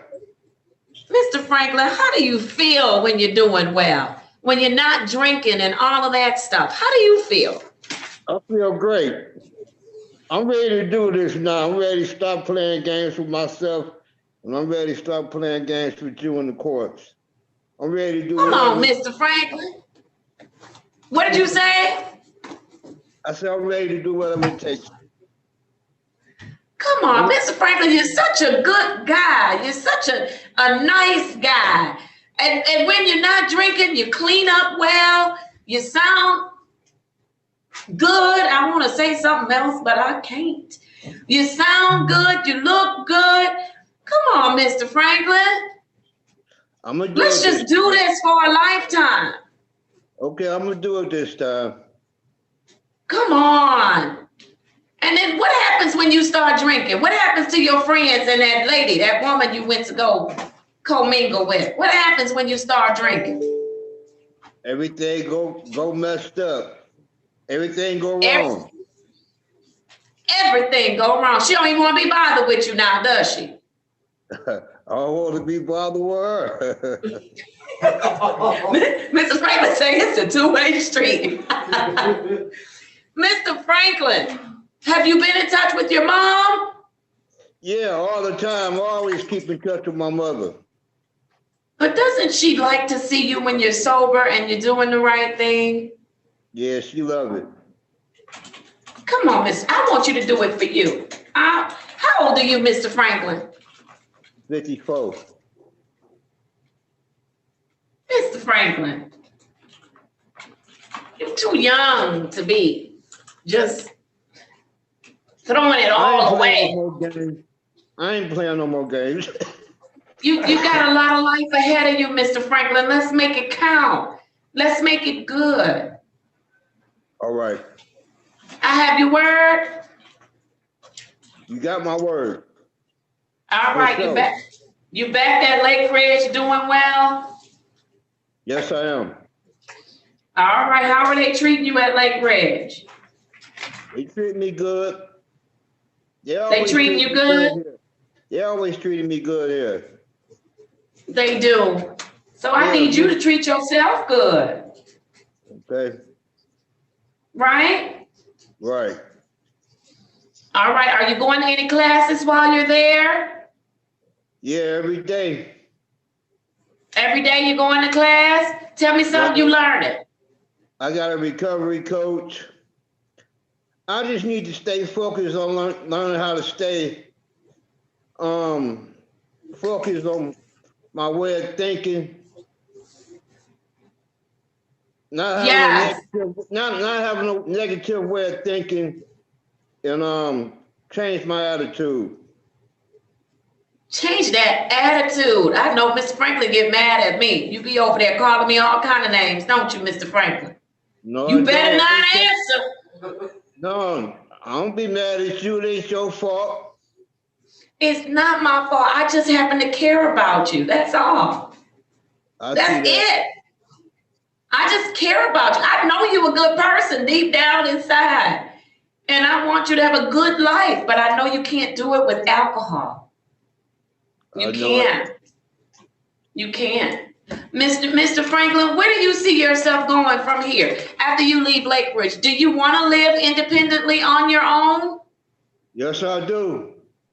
All right. And you want to be in a safe environment? Yes, I do. I need to be in a safe environment. Yes, you do. Yes, you do. Do you know that you can do that as long as you stay clean and sober and stay on a path of recovery? Do you know we can help you do that? Yes, I know it. All right, we'd like to do that. You got to give us some time to do it, though. We need you to stay on track so we can do it. Come on, Mr. Franklin. All right. All right, who's presenting on behalf of Mr. Franklin? I have Rhymes. Where's Miss Rhymes? Oh, Miss Rhymes is out with another client. That's okay. While we're getting Miss Rhymes, Mr. Reed, Mr. Ficus, say something to Mr. Franklin. Doesn't he look wonderful today? Yes, Judge. You look good, Mr. Franklin. Keep up the good work. Be safe. We're proud of you. Thank you, Judge. All right. If I might add, Mr. Franklin, you are a great guy. You really are. And you need to know that.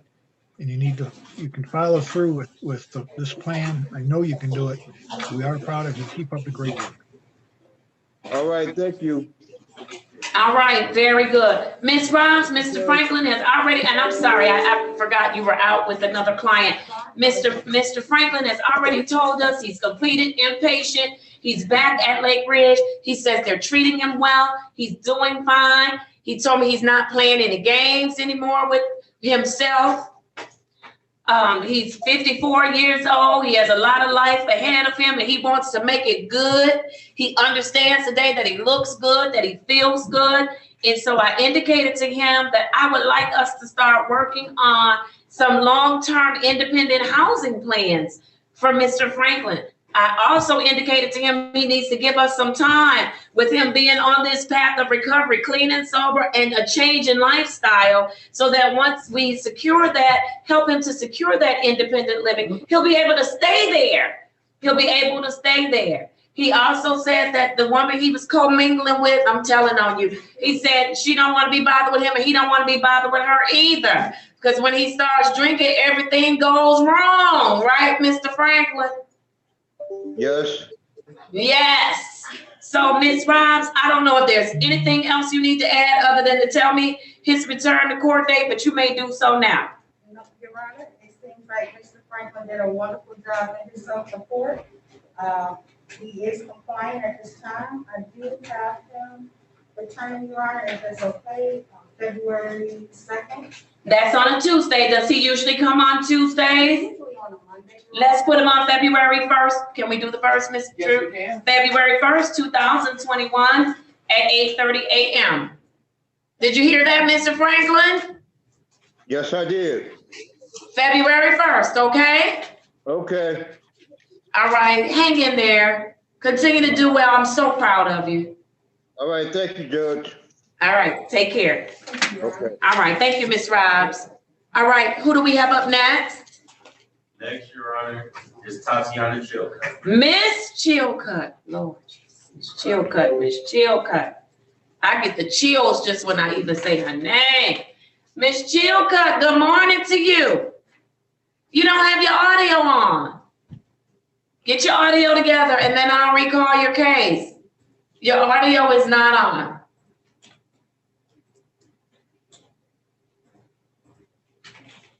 All right. She has to come back with her audio. Who do I have up next? Do I just have intakes left? Yes, Your Honor. I'm going to do the 2 intakes that are on. If Miss Chilcutt pops back on, I'll take her. And then I'm ready for the intakes. Let me just get my information together because you all have given me all of this great information. This is on level.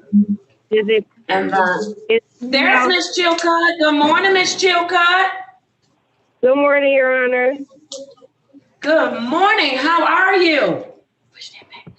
I am appreciative and grateful of freedom in small things. Show me. Show me. Yes, ma'am. I'm appreciative of your freedom this morning, too. You don't look good in Wayne County attire. No. All right. Then do something about it, ma'am. Do something about it. You know I've been angry with you, right? Yes, ma'am. But I watched King parts 1, 2, and 3 yesterday. And I listened to the I Have a Dream speech. I'm in a better place today, Miss Chilcutt. I am. I'm in a better place too. All right. We have some things to work on, right? Yes, Your Honor. All right. I have your commitment to work on them. Yes. All right. You are in our virtual courtroom. Do you agree to have your hearing by way of Zoom? Yes. Wonderful. I have case number 190446901 and 1904531-301 for Tatiana Chilcutt. Miss Chilcutt, I want to hear from you. What have you been doing since the last time I've seen you? Taking a break back from basically, the kids situation. I told their therapist and, the CPS worker and everybody, I just need to work on me right now. I'm too overwhelmed. And that's another thing that I wrote in my journal. I don't want to be selfish and just be like, okay, I want my kids, but if I'm not okay, then they're not okay. So I'm just really just working on all my flaws and all my mistakes and trying to retrain my thought process, because my thought process is just all off. All off. Look at you. So where are the babies? Avia is still with Ebony Andrews, and the boys are with their dad. All right. And you are working on Tatiana Chilcutt. Yes. And you have let go of some other luggage that you were carrying that you didn't give birth to in order to work on Tatiana Chilcutt. Is that correct? Yes, Your Honor. Woo. Okay. Because you had some other luggage, ma'am. You was carrying some other bags that yes. just wasn't helping your whole situation. I asked you or ordered you when you left the Wayne County Jail. There were a couple of things I told you to do. I said that you needed to journal every day and submit daily. Have you done that? Yes, Your Honor. Tell me, what was your journal entry on yesterday? If it's something that you can share, something you learned. Can I go grab it? It's upstairs in my room. Girl, I'm not letting you go upstairs in your room. That's okay. You'll have it for me next time. Let's keep going. Now, I'm going to ask about this stuff.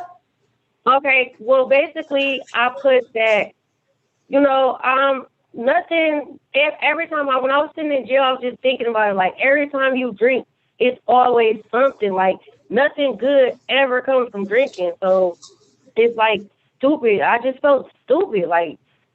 I just felt dumb, to keep doing the same thing and ain't nothing changing. No good came from it. And also, I got to stop dwelling on stuff that I don't have no control over. It's not getting me nowhere. Absolutely. You don't have control over it. So work on the things that you do have control over, like your choices, like your attitude, like how you conduct yourself, how you respond to circumstances. Those are the things you have control over. Very good. Have you been going to your testing as scheduled? Yes, Your Honor. I just left this morning. All right. And you've been doing your meetings, your 12-step program every single day? Yes, Your Honor. You haven't been tampering with that alcohol tether? No. You better not. You know it, right? All right. Very good. Are you back in treatment?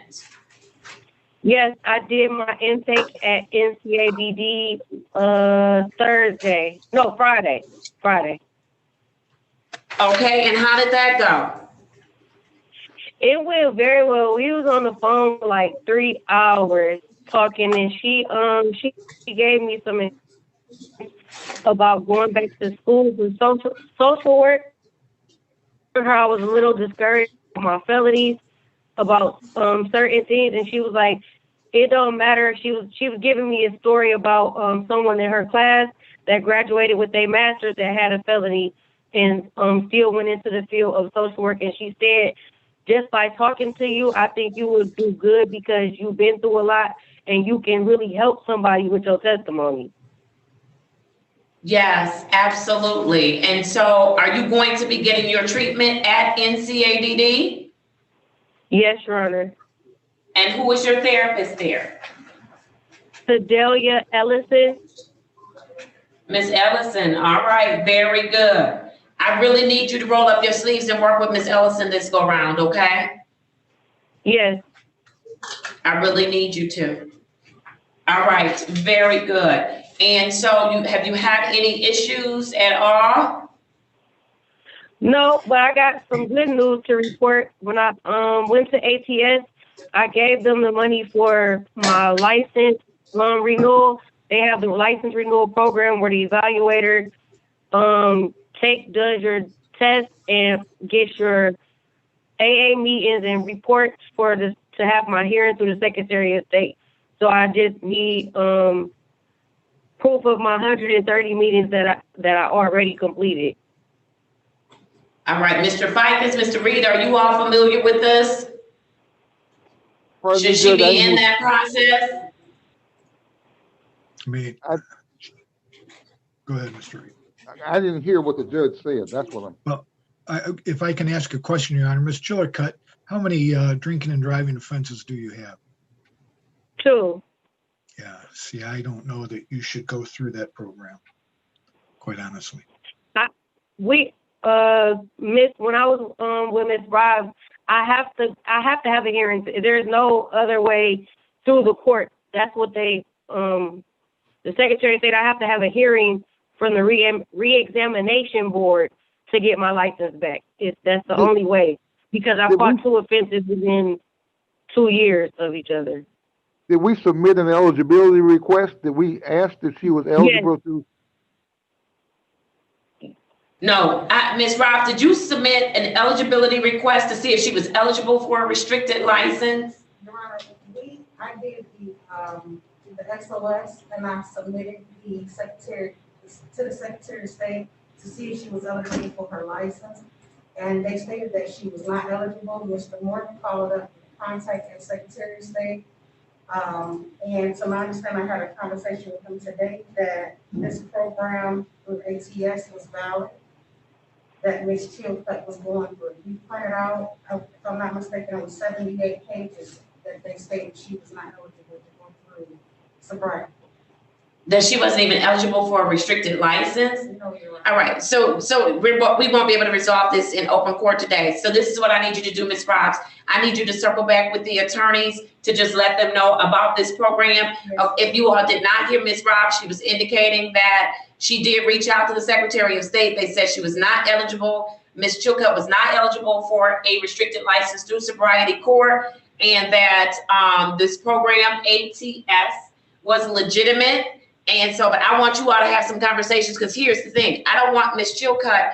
We know that when you go and apply for your license outside of sobriety court or outside of drug treatment court, that usually that can get them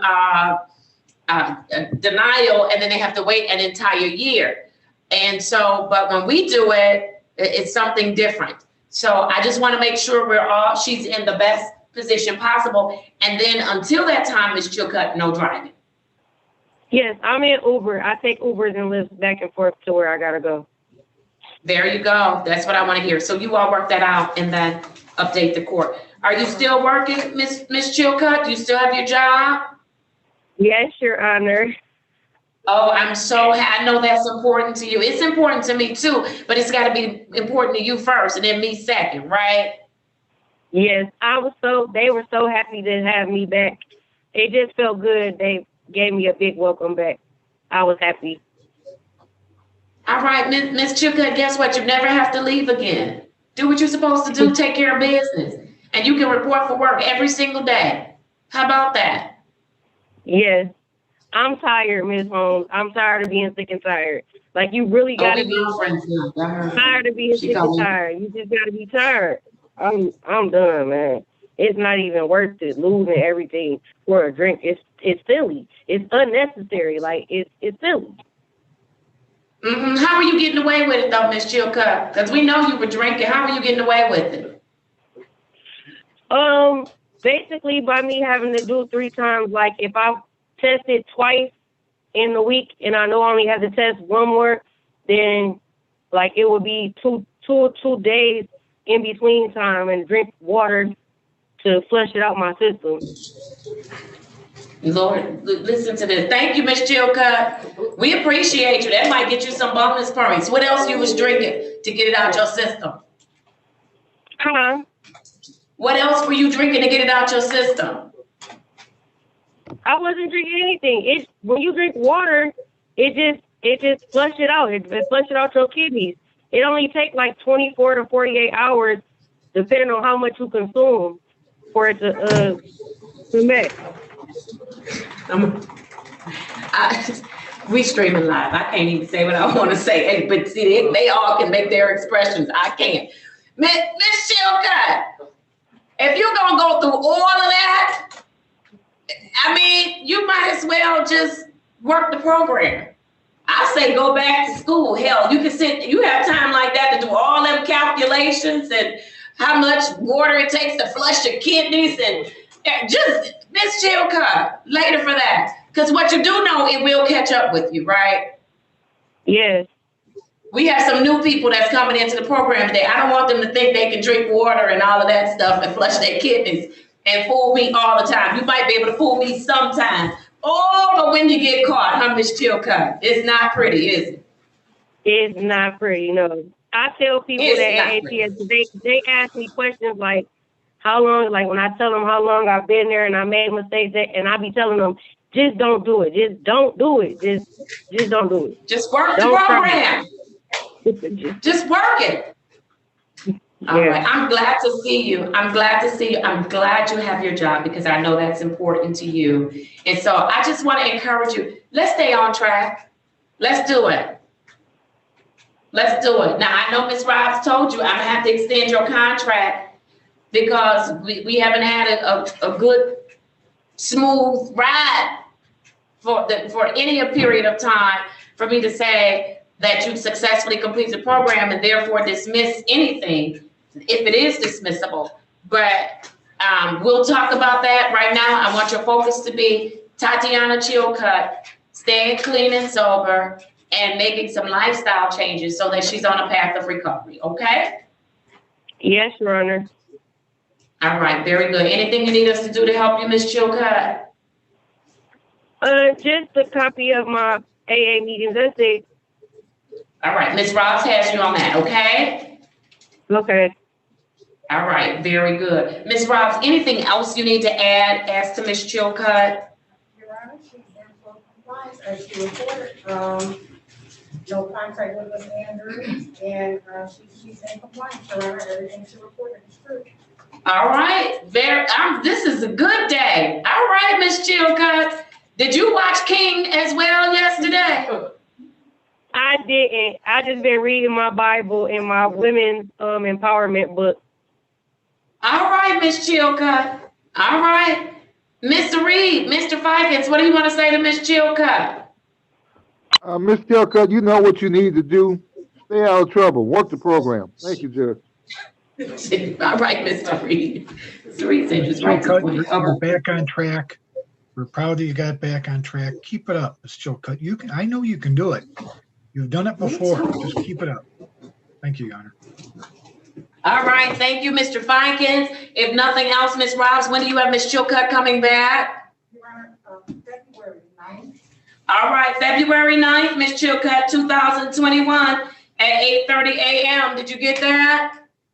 Yes, that's my birthday. I definitely can remember. I'm scared to celebrate birthdays now. The last person I was going to celebrate their birthday, they went to jail, and they had the same birthday as mine. That's your birthday, Ms. Chilcutt. Yeah. All right now. No turning up. No turning up. No. Okay, ma'am. All right. Very good. Good to see you. I'll see you on your birthday, okay? Good to see you too, and thank you. All right. Take care. All right. Very good. Thank you, Ms. Robbs. All right. I am going to do 2 of the intakes Miss Walker, are you here for an intake? Do you mind indulging me for a moment? Yes, come back. Yes, ma'am. I'm only gonna be about 10 minutes because I'm gonna do those intakes together. Okay, and then I'll do Miss Anderson's because I'm still replaying King in my head. I don't know Your how Honor, much does it's gonna Ms. help out. Anderson have to see an attorney? Mr. Reed talked with her the last time. Mr. Reed, you didn't update Mr. Fikens on Miss Anderson? Why Miss Anderson had to come into my courtroom? He told me about We talked briefly, Judge. Ms. Drew, can I get like 25%? Thank you. All right, very good. So I don't know if she needs to see an attorney now. The case managers will have to make some kind of adjustment so that she can go into a breakout room. But I'm gonna do these other two intakes right now. Can I do that? Yes, Judge. All right, very good. I have with me today Miss Bevel. If you could unmute your phone for me, please. Good morning. State your name. Good morning. State your name for the record, please. Therese Bovell. Bevel, I'm gonna get it right. Okay. Bevel, gotcha. All right, very good. And Miss Bevel, you are in our virtual courtroom. Do you agree to have your hearing by way of Zoom? Yes, ma'am. Thank you. Is Miss Bevel on my docket? She is a transfer case. All of them. All of the, oh, yeah, y'all, okay, I'm gonna have some okay, y'all have conversations about because somebody about to ruin it for transfer cases, so not Miss Bevel or chocolate milk, we gonna be okay. All right, so for Miss Bevel, I have case number 20L03079 FD. And then I'm going to have Mr. Paul, if you could unmute yourself, please. And state your name for me. It's Paul. And Mr. Paul, you are also in our virtual courtroom. Do you agree to have your hearing by way of Zoom on this morning? Yes. Wonderful. I have the following case number for Mr. Paul. I have case number 202018. I can't make out the next number. Is that a 5? 5, 8. Yes. 58 F8. H. Yes. Thank you so much. All right. Very good. And so who wants to start presenting first? I'll start first. Okay, who do you have? I have Sharice Bevel. All right, Miss Bevel, listen up to what Mr. Griffin is going to say about you today. All right, Mr. Griffin. Okay, Your Honor, this is Sharice Bevel. She's a transfer case from 16 District Court in California. Her judge was Kathleen McCann. Ms. Bevel is 32 years old. She has no children. She resides in Detroit with her partner. She says her support system is her mother and her partner. She's currently employed at Great Lakes Wine and Spirits as a dock specialist. She's been employed there for 3.5 years. Her driver's license right now is currently not valid. So she said her mom and her partner is her way of getting back and forth to work. This is her third drunk driver case, Your Honor. She's, I think I told you before, she has to turn herself in primary to the Wayne County Jail to serve a 60-day sentence to be a work release. She said she began using alcohol at the age of 19.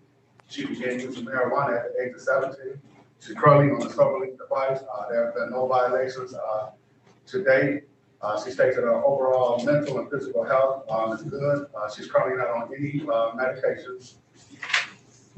She has private insurance, so I explained to her about getting into outpatient treatment, the importance of that. So she's aware of that. She does have a high school diploma and 2 years of college. She's currently not in school. And other than that, I have several conversations with with Ms. Bevel, so she's anxious. She knows she needs the program. She knows she needs help. She's at a point where she's already got to serve the first 60 days in jail. She knows if anything after this, she'll be going to jail for over a year. So she knows the importance of this. Your Honor, I'm recommending her as a candidate to come into drug treatment court. All right, thank you. And then let's hear about Mr. Keys.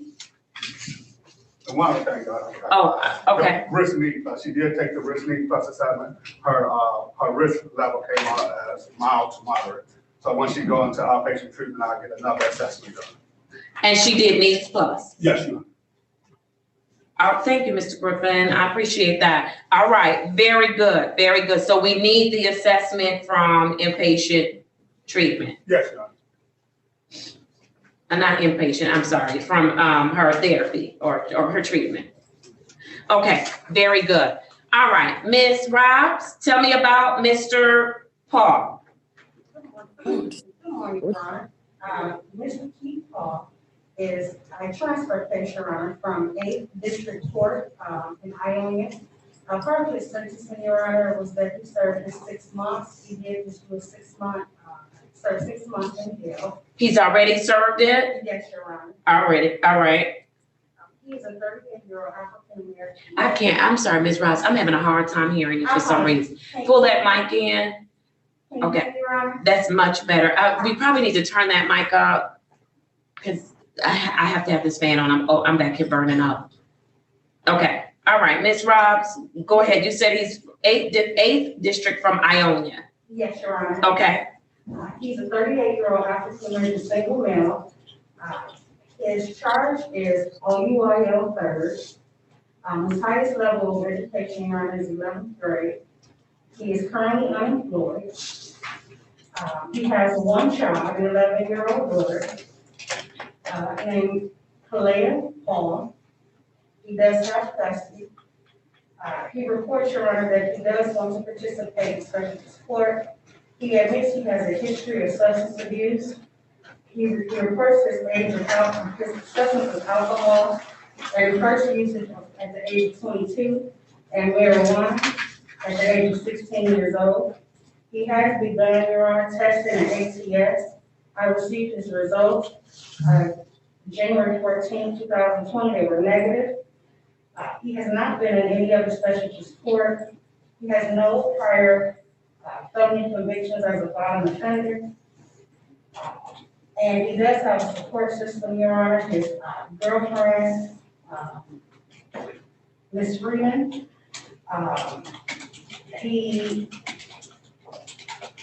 Your Honor, and he is also assigned, Your Honor, to NCADD for his outpatient. And, Your Honor, I would like to present him as a candidate for specialty support on today. All right, thank you. Ms. Ross, did you do an assessment? Yes, Your Honor, I sent him the needs plus assessment. He has it. I need him to complete it. Yes, that's mandatory. You must complete the assessment, Mr. Paul. I need that back as soon as possible. Okay, I'll do it. I'll do it as soon as we hang up. All right, very good, very good. All right, and then you'll also get a report from NCADD. Yes, Your Honor. To verify what his risk level is. Yes, Your Honor. All right, very good. All right, and so. I got a question. I got a question. Yes, sir. I went to this one class, the treatment class. Ms. Rosalie. She having a hard time. Was that at NCADD? Yes. She having a hard time saying that I'm not on the calendar, so I called the 1-800 number back. They said I am on the calendar, but she says she doesn't see it. All right, Ms. Robbs, let's work to make sure that gets resolved because he needs to be in his treatment immediately. Yes, Your Honor. I spoke with Ms. Stewart on Friday regarding Mr. Paul. I will follow up to see what the miscommunication is. Okay, so Ms. Robbs is already on top of it. She spoke with someone on Friday. She'll find out what the issue is, but you have to be in your treatment, okay? Yes. All right, thank you for bringing that up. All right, let me hear from who's speaking, the attorney for Ms. Bavell. Mr. Reed, I think you did both individuals. What do you want to tell me about them? Yes, Judge, thank you. I did talk to Ms. Bavell. We talked about drug treatment court goals and purposes. She is a recommended transfer from 16th District Court, Livonia. She was cooperative, respectful. She indicated she wanted to do the program. We talked about drug testing, counseling, NAA meetings. We talked about arms, community service. We talked about paying money. She wishes to participate in the program. We talked about the court's ability to amend the contract, to change, to delete. She understands that. We talked about the benefits, closure with improvement, and possibly applying for a restricted license. We also talked about sanctions and the possibility of jail incarceration. She understands that, Judge. I am recommending her for participation in drug treatment court. She is eligible to participate in drug treatment court pursuant to Michigan law. Judge, she did tell me, as she told Mr. Griffin, that she has to turn herself in on Friday to the Wayne County Jail. It appears that the Livonia court judge sentenced her to 60 days Wayne County Jail, and they are allowing her to do that pending work release, proof of employment. So I would put that out there. She wants to do drug treatment court with this jail time of 60 days. She may be delayed a little in doing what we require her to do because she is going to be incarcerated. Thank you, Judge. As to Mr. All right. Paul. Hold on, Mr. Reed, as to Ms. Bavell.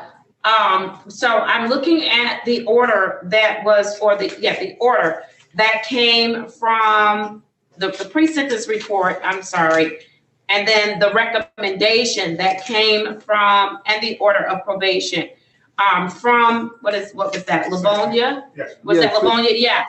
And so, we still have to prepare an order for her to go to the Wayne County Jail. I still have to prepare. There's no order in here, for the Wayne County Jail, unless I just didn't get a copy of it.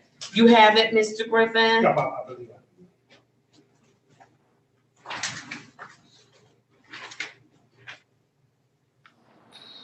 I'm just And repeating does what it- was told. Judge, I haven't seen Right, an and- order. I am just repeating what was told to me by my client. She's under the impression that she has to report to the jail on Friday, and I Okay. assume that someone told her that. I don't know who. Okay, I want to make sure that, I don't know if okay, that's a- no, this would not be, I mean, this is what the judge said. Okay. We still have to do our order, Ms. Drew, as if she's going to the Wayne County Jail for 60 days. So it's gonna be yours? It's gonna be my order, right, because Scale has already, and me and Mr. Griffin talked about this, and he did a great job of closing the loop for me. So what Scale did was transferred this case to me. The case has already been assigned to me, and then she was kind of left out there. And I can't have that, not with my name on it. And so now I indicated to Mr. Griffin, this is the same case, right, Mr. Griffin? Yes. Bring her in, because if something happens, it's already showing up in the system that it is my case pursuant to the state court administrator's office.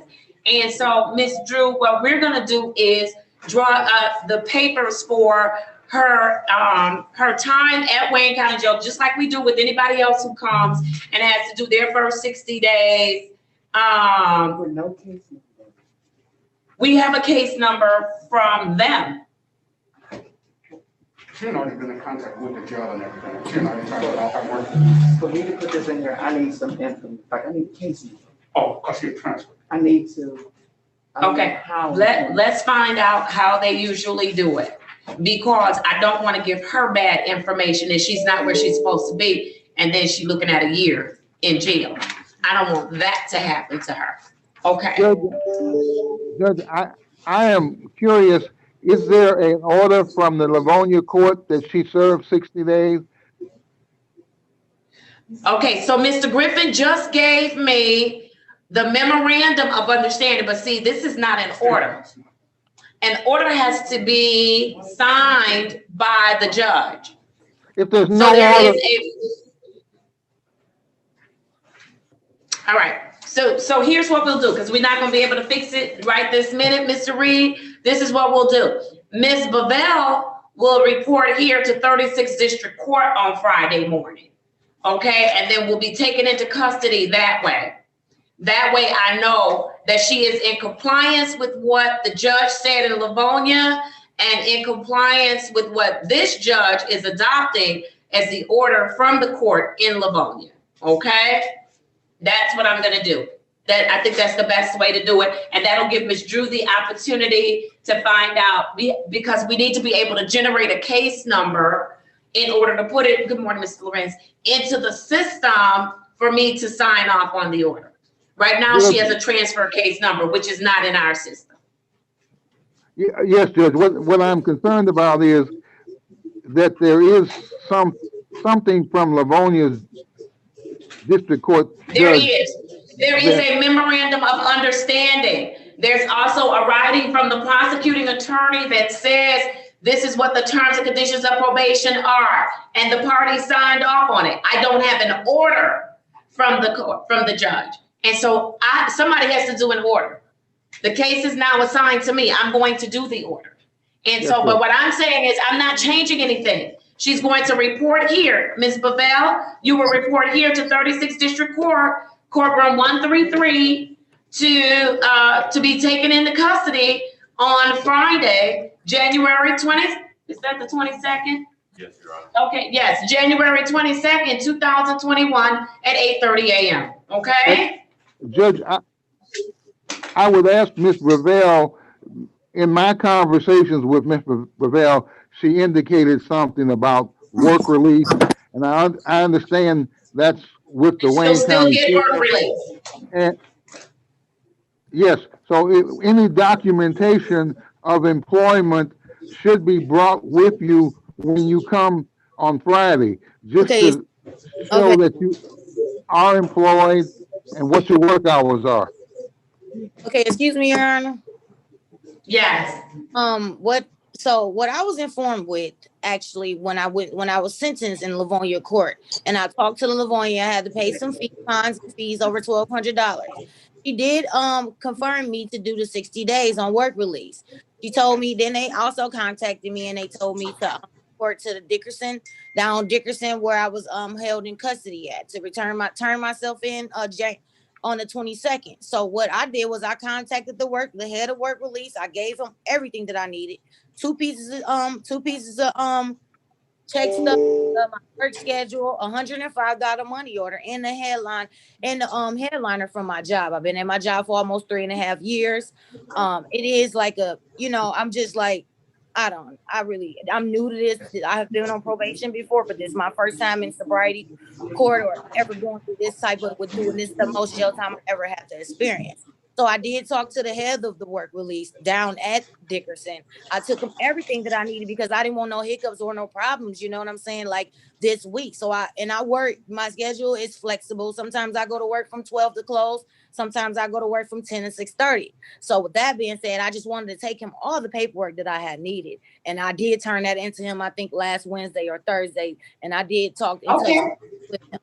So all of that's good. And when you come on Friday, I need you to bring that same paperwork with you, okay? That you took down there. Hopefully you kept a copy of it.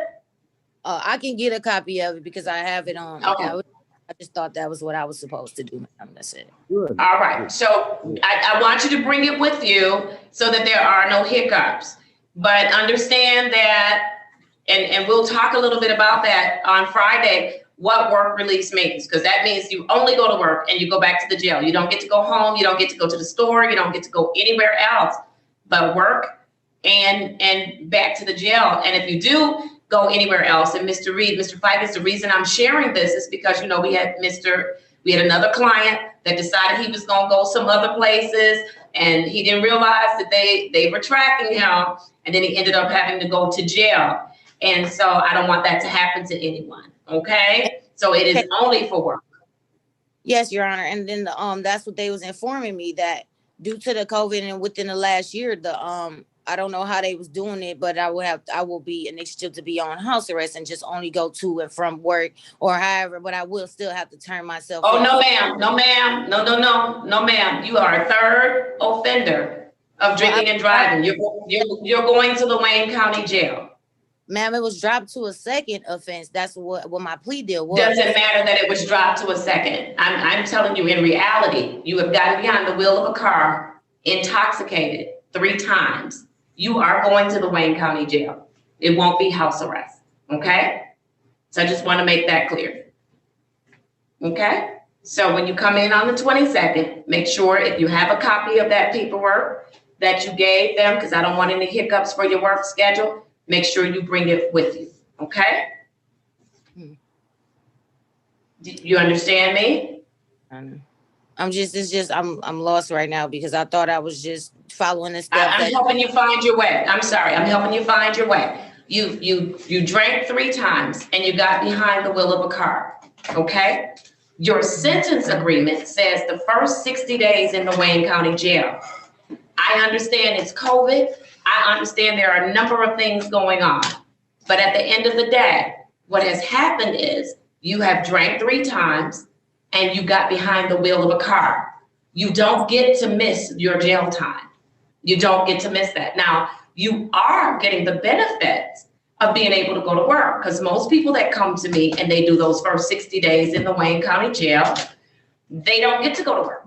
They don't have that option. But you're going to have that option. But you are going to the Wayne County Jail. It will not be house arrest, okay? And I'm sorry if someone led you to believe that. And now if you don't want to do the program because you can't do house arrest and you want to go back to Livonia and do your 1 year, because that's what your agreement says, then by all means, I'm not going to hold you up. But I'm telling you, if you're coming into this program under Judge Shannon A. Holmes and you have drank 3 times and gotten behind the wheel of a car, you are going to do your jail time. Okay? You need some time to think about that? I can't do it. And I've been at my job so long, and I appreciate the fact that but that was what they, so I was like sucking it all in, trying to, get an understanding. But then when I'm going to go to, then I didn't know I would be at the 30. I don't know. It's like, this is new to me again, but she did let me know that I would have to do the 60 days work release. And I do appreciate that. That was a part of my plea deal. And it's just taking it all in. And then here I am Tuesday. Friday. Yes, ma'am, you do. And actually, you should have been brought down to the courthouse today, and I would have taken you into custody today. So you are fortunate today that you're even getting the opportunity to report on Friday, because that's how I operate business. When people have to do their first 60, they come to the courthouse, and my officers take them into custody on that day, and they go to the jail. Yes. Okay? Yeah. I understand. So you have your way of things, and then that's why I need to get this program. No. It's not just my way. It's not my way. It's the appropriate response to the offense that is before me. Drinking and driving, drinking and getting behind the wheel of a car is a serious offense in any city. Mm-hmm. In any city. And so when it's in my city, and that's the court that you agreed to come to, it's a serious offense. It's not about my way. It's the appropriate response to the offense that is before me. That's why I need the program, because being in the wrong. I'm sorry, you're fading in and out. You're fading in and out. That's why I said that I need to get in this program, because I can't do a year in jail, being away from my mom, my family, my job, and I have a lot to lose. I work hard for things, and I don't know. It's been a 2020 wasn't a rough year for me. Around this time last year, I just had foot surgery, and I was off work 5 to 6. COVID hit my household very hard. I also had a broken hand, there's no excuse, but I went through PSD, so it was just been a lot, and that's what dragged me to it. But I'm kind of glad I went through this, because it's actually saving my life. I want to do better. I really do. I want to do better. I want to succeed and make it through this program, because I never thought I would be going through something like this, So it's just I understand it. And I understand, Ms. Bavell, but let me alter your lens just for a quick second. It's been a hard year for you. It's been a hard year for all of us. Everybody in this courtroom, all of us in the virtual courtroom. It's been a hard year. We've all been affected, hit by COVID. It's taken a toll on everybody's life. But let me say this to you. When you make a decision to drink and drive, you have then made a decision that could have an even harder impact on your family or on somebody else's family. Because somebody could die, somebody could lose the activity of their limbs, and you would be going to a far worse place than jail. You would be going to the Michigan Department of Corrections, to prison, or to the morgue. Or even worse, you would send somebody else's loved one to the morgue. And so while I understand that you've had a hard time and it's been a hard year, you are still one of the fortunate ones. I tell everybody that walked through this door on a drinking and driving related offense, you are one of the fortunate ones. Because for every person that shows up on Zoom or walks through this door, you are alive. You are already starting off with a great advantage. Because for every other person that didn't walk through this door or didn't show up in Zoom, they are in jail, in prison, or at the morgue. Right. And so consider yourself to be fortunate while it has been a hard year. But what I do know is that if you stick with the program and if you work the program and you work on you and you work on how to respond to life challenges, because what we know is every day that we live, we're going to have some challenges in life, right? Every day that we live, somebody's going to die. I don't say that to be insensitive, having recently lost my mother. But it doesn't give me the right, the opportunity, or the excuse or the justification to make decisions that could impact other people's lives in a negative way, right? And so, I mean, if you work this program, you're young, you're what? You're 30, what they tell me, you're 32 years old. You're young. I have a kid your age. You're young. And you can turn this around and let it impact your life forever. Like, just change your life forever. But you've got to embrace where you are. You've got to embrace how you got here. And then you've got to commit to, I'm going to do this. I brought me here. And I brought me here for a reason. And I think that reason is to give you an opportunity to turn this around so that your mother and your partner and everybody else who loves you will never have to look at you, drive up to wherever the prison is, or come and identify you in a morgue. Yes, and so let's make it work. Let's make it work. I don't want to, that's what I'm thanking God for, because if I didn't, like I said, I'm upset this happened to me because of the you know, I'm blessed to even have the finances and the family and the support. And I mean, you guys for even let me in the program from being transferred from Livonia. I am blessed and I am thankful, because I will hate to see my mom seeing me in the morgue or me just being in jail, because that's not who I am. And this is really a wake up call for this. And I got to do what I got to do at this point. So I really appreciate that. And I really understand. I do. I really understand. It's just hard. It's just hard. You know, it's something that I have. It's just something that I have to accept. And I thank you guys. Like, I really do, because I really want to succeed and move forward with this. And we want you to. But it's just, like I said, I'm happy this happened to me. At the same time, it's upsetting. It's embarrassing. But I'm actually happy this happened to me, because if I didn't get caught now, you know, I don't know what would have happened later. So that's right. So look, Ms. Bavell, I think that you're an excellent candidate for our program. I need you to come in here on Friday at 8:30 a.m. You've got to be here at this courtroom. Give us an opportunity to make sure you bring your paperwork, because I don't want any hiccups for your work release. We happen to have one of our partners who was just recently appointed to serve as the Wayne County Sheriff. And so he's over the jails, and we will reach out to him. We have him on speed dial. He's a very good friend of the court. And so we will work with him to make sure everything is in line, so that when you come on the 22nd, there won't be any hiccups, none that we've caused.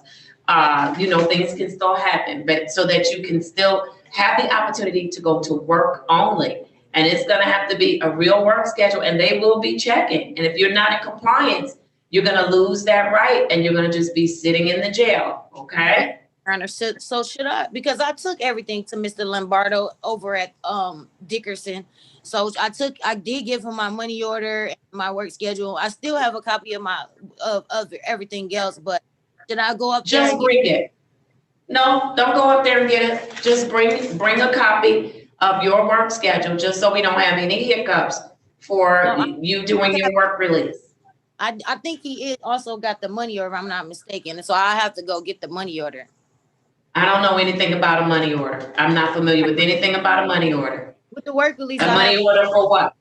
It's $100. You have to pay $105 per week for the work release that I was recommended, that I was told through Livonia Court. It was okay.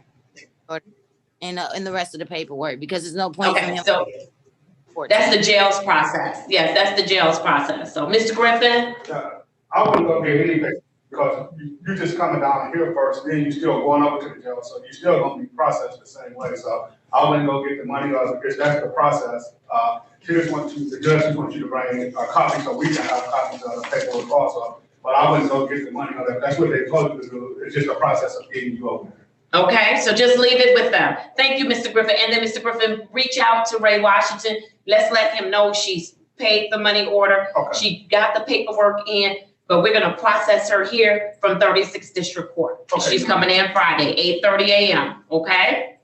Yes, Your Honor. All right, very good. And so, Ms. Bavell, with that, I'm glad you're here. I think you're a great candidate. Mr. Reed, you've already indicated that you've talked with Ms. Bavell about the contract and about the court's ability to amend it. She's not going to be working the contract, at least not while she's doing work release.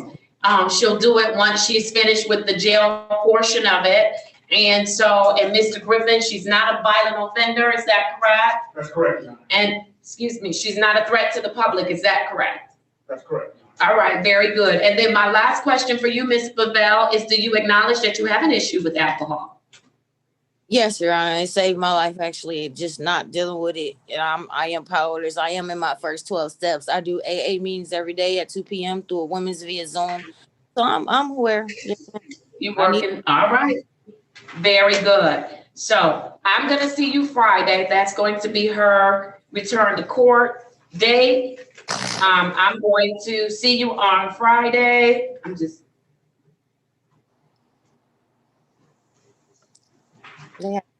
just was sponging out. Your Honor, I was just sponging all this in. Like, I got to go do what I got to do. Then they told me something different. Then I see you today. I was just prepared for anything. It's just overwhelming, you know? That's it. I understand. But still, while you're counting the things that are not good, I still need you to do that inventory of the things that are good. You're getting work release. You're alive. You have an opportunity to get this together. And so I don't want you to lose sight of that, okay? Okay. All right, thank you. I'm looking forward to working with you. And I'm putting her return to court date for Friday. And so I will see you then on Friday morning at 9:30. Make sure we let them know at the front, whatever the security but the security protocol is what I'm saying, is that she'll be here January 22nd, 2021 at 8:30 a.m. Okay? All right, very good. All right, Ms. Bavell, I want you to hang on just for a moment. All right. Let's go to Mr. Paul. Mr. Reed, what did you want to tell me about Mr. Paul? Yes, thank you, Judge. I did have an opportunity to talk to Mr. Paul. Mr. Paul is a transfer from Ionia District Court. He informed me that he has served 7 months in the county jail over Ionia. He is a resident of Detroit. We talked about drug treatment court goals and purposes. We talked about many of the requirements, drug testing, counseling, NAA meetings. I advised him not to get overwhelmed. We talked about doing things in 3 different levels. We talked about community service, arms, alcohol highway safety. He was receptive. He was respectful. That goes a long way with me.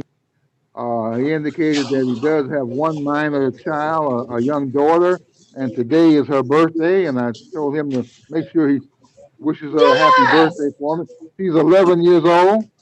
She's 11 Yes. years Tell her old today. happy birthday. So, Mr. I Paul, I will. said happy birthday. I'll say it again. Judge, he was a real nice young man to talk to. He wants the program. He says he can do the program. He is not employed now. His income, he indicated to me that he is SSI. He receives approximately $750 per month at this time. We talked about the court's ability to change the contract, to amend the contract. I advised him that any changes or amendments he would be told about. Um, we also talked about the benefits, and we also talked about the penalties and sanctions. He knows that it's not a dismissible case, but it can be closed with improvement. He might be eligible for a restricted license. We also talked about the fact that there are sanctions, including up to incarceration, jail. That's a possibility. He wants to do the program, Judge. I'm going to recommend him for the program. He is eligible to participate in drug treatment court pursuant to Michigan law. Thank you, Judge.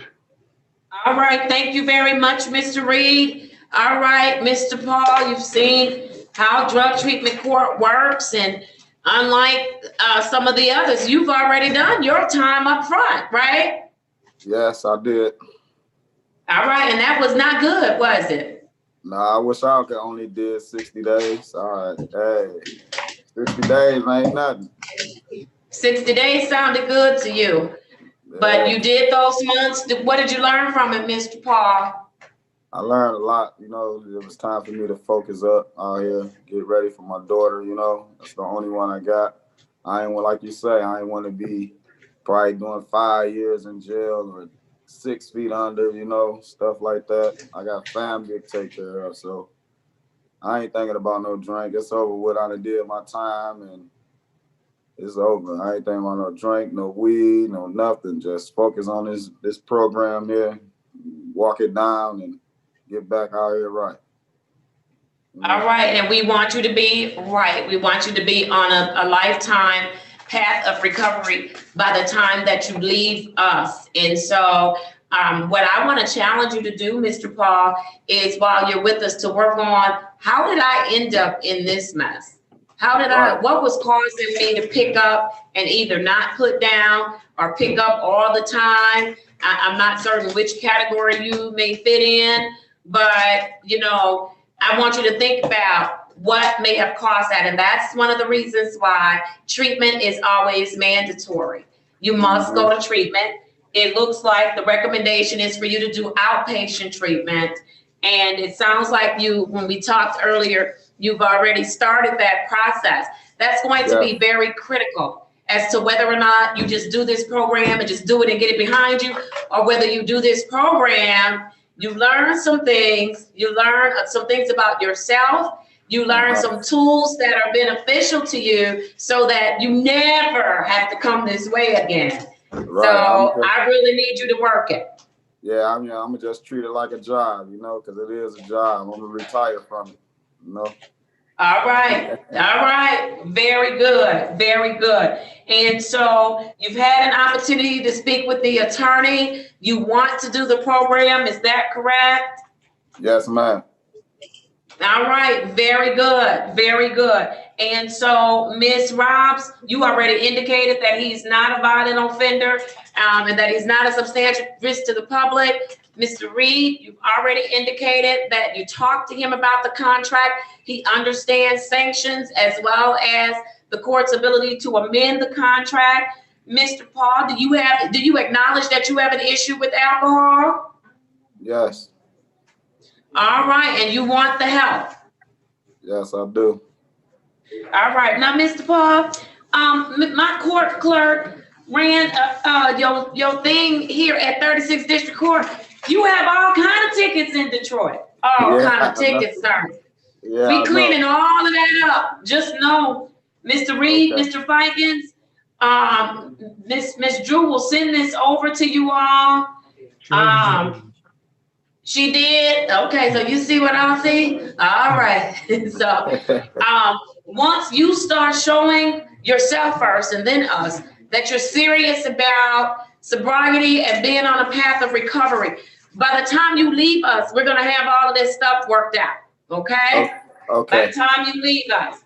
Now, if you show me something different, I'm gonna show you something different. You have a whole lot of I'ma stuff. show you. Is anything, please do. Do you have, is anything in warrant status, Miss Drew? Yes, ma'am. What's in warrant status? All 9 of those. All the ones you highlighted in pink? Yes, they are. Mr. Reed, Mr. Fikens, he's got a number of matters that are in warrant status. Correct, Your Honor. And I would ask perhaps if the court would be willing to schedule that for a couple days from now, or maybe Friday or Monday, give us an opportunity to speak to the prosecutor. However the court wishes to proceed. All right. It's just brand new. All I would recommend to Mr. Paul is don't drive, sir. You have a problem driving and you keep getting caught. That's the other problem. So, Yeah. No driving. All right. But when I was incarcerated, I wrote proof of incarceration forms and tried to get court dates set up. Now, only ones that got back with me was Dearborn Heights, and 36th District. Everybody else didn't get back with me. Romulus didn't, Inkster didn't. I was trying to see if they could run them concurrent. They didn't do anything. So I did try to get in touch with them when I was incarcerated. All right. This is what we're gonna do, because when you leave us, we want all of that clear. We're gonna work your case manager. I can hardly say it because he done named about 5 places. I'm like, wait, I was counting, then I ran out of fingers. All right. So this is what we're gonna work with you, your case manager, to hopefully by the time he leaves us have everything resolved. Mr. Fikens, Mr. Reed, this is what I want to challenge you all to do. I would like to bring Mr. Paul back on a Friday.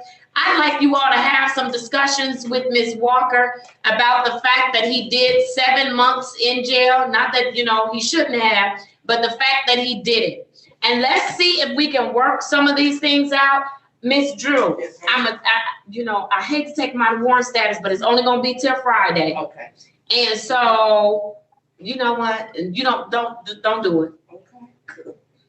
Don't do her. He didn't drink it. He didn't drink his chocolate milk all. He been getting up in his bedclothes pants. You better not have no bedclothes pants on Friday. I promise you. I'm gonna send the police to come and get you. I'm like, he just gonna keep getting up in his bedclothes pants on. Okay.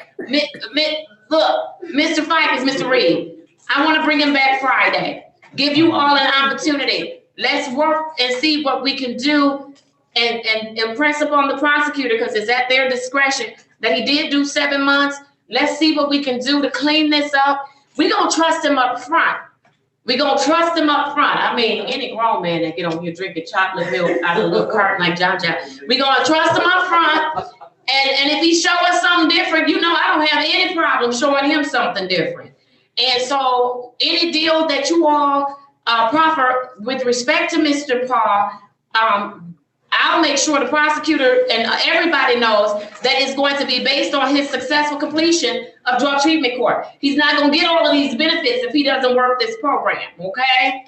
That's correct. So I'd like to bring him back Friday only because I don't want him out there with all of these warrants, okay? I don't like that. Yes, Judge. I would ask Ms. Drew to send us a copy of his SOS, please. I sure will. All right. She'll send it. Yeah. Okay, very good. So, Mr. Paul, we already working for you. We don't even know anything about you other than you want we don't know nothing else about you, but we already working for you. So now we need you to work for yourself, okay? And work with us. Yes, I will. Do I have your word to do that? Yes, ma'am, you do. All right. With that, I am going to accept you. So just put the one from, this on for me. Okay. Maybe take one of them out. just so he shows up on my docket. And then depending on what we do, we'll put everything on there Friday. Okay, so it shows the work that the attorneys are doing. All right. With that said, Mr. Paul, I am going to accept you into our drug treatment court program. Mr. Paul and Ms. Bavell, I look forward to working with both of you. Ms. Bavell, I failed to tell you that I'm very proud of you. The fact that even though you were upset and you're frustrated and you may have gotten directions and instructions from one court and then came to this court and got some different instructions, guess what? You were still respectful. You were still respectful. That's always gonna go a long way with this court. Always. Because we're gonna work hard to be real respectful to you. And we expect it. It's a two-way street, so thank you. I understand you're upset, but thank you for being respectful to us. I appreciate it. It's okay to be upset, but you can't be upset and start slaying people, right? I'm not upset. I'm just, sucking it all in, Yes, ma'am. Yes, ma'am. And you were very respectful, so thank you. And so I look forward to working with both of you. So Ms. Bavell, I'll see you in person on Friday. Mr. Paul, I will see you in the virtual courtroom the same way you dialed in this morning on Friday morning, which is January 22nd, 2021 at 8:30 a.m. Okay? And then Mr. Reed, Mr. Fikens just remind me he has to go into a breakout room with you, one of you, okay? Okay, thank you. All right. Very good. I want you both to enjoy the rest of your day. And again, I look forward to working with you. Okay, thank you. I got to All right, very fill good. that paper out for you. Yes, sir. Do that assessment. I need it. All right. Very good. Thank you. You're welcome. All right. Miss Walker, did I see Miss Walker join us? Yes, sir. You both can leave. Thank you. I have one more case left. One more case. Thank you. I feel like I should go do a small devotion. All right. Are we ready on Anderson? Yes, sir.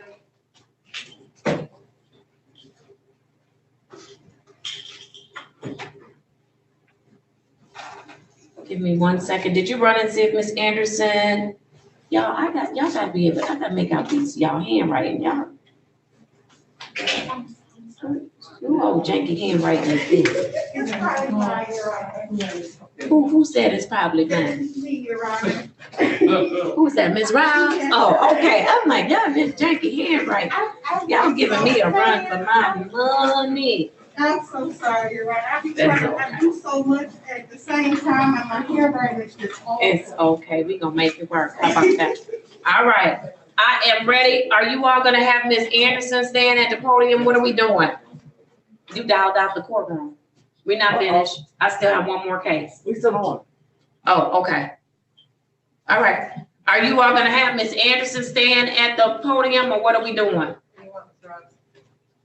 I need to be able to hear her. Yes, Judge. All right, and I need you all to have your proper distance, because I need y'all safe and healthy. Yes, yes. All right, I am calling case number 20129277 for Lakeisha Anderson. The attorneys have already placed their appearance on the record for the people. Shannon Walker, P 53794 on behalf of the people. Thank you, Ms. Walker. Thank you for joining us this morning. Yes, and then Ms. Anderson, state your name for the record. Lakeisha Anderson. Good morning, Ms. Anderson. Good morning. All right. So, Mr. Reed, Mr. Fikens, yes. I know that I believe we were on the record Friday. Is that correct? No, Judge. Oh, Judge, for the record, Jesse Reed, I did talk to Miss Anderson. Miss Anderson is a transfer, referral, new contract. I had an opportunity. I thank you for the opportunity to talk to her in the breakout room, and we went over the contract, and we were waiting to present the contract. And then I believe that Miss Anderson said something in an open mic that the court picked up. At that point, I was ordered to go back to Miss Anderson and talk to Miss Anderson. about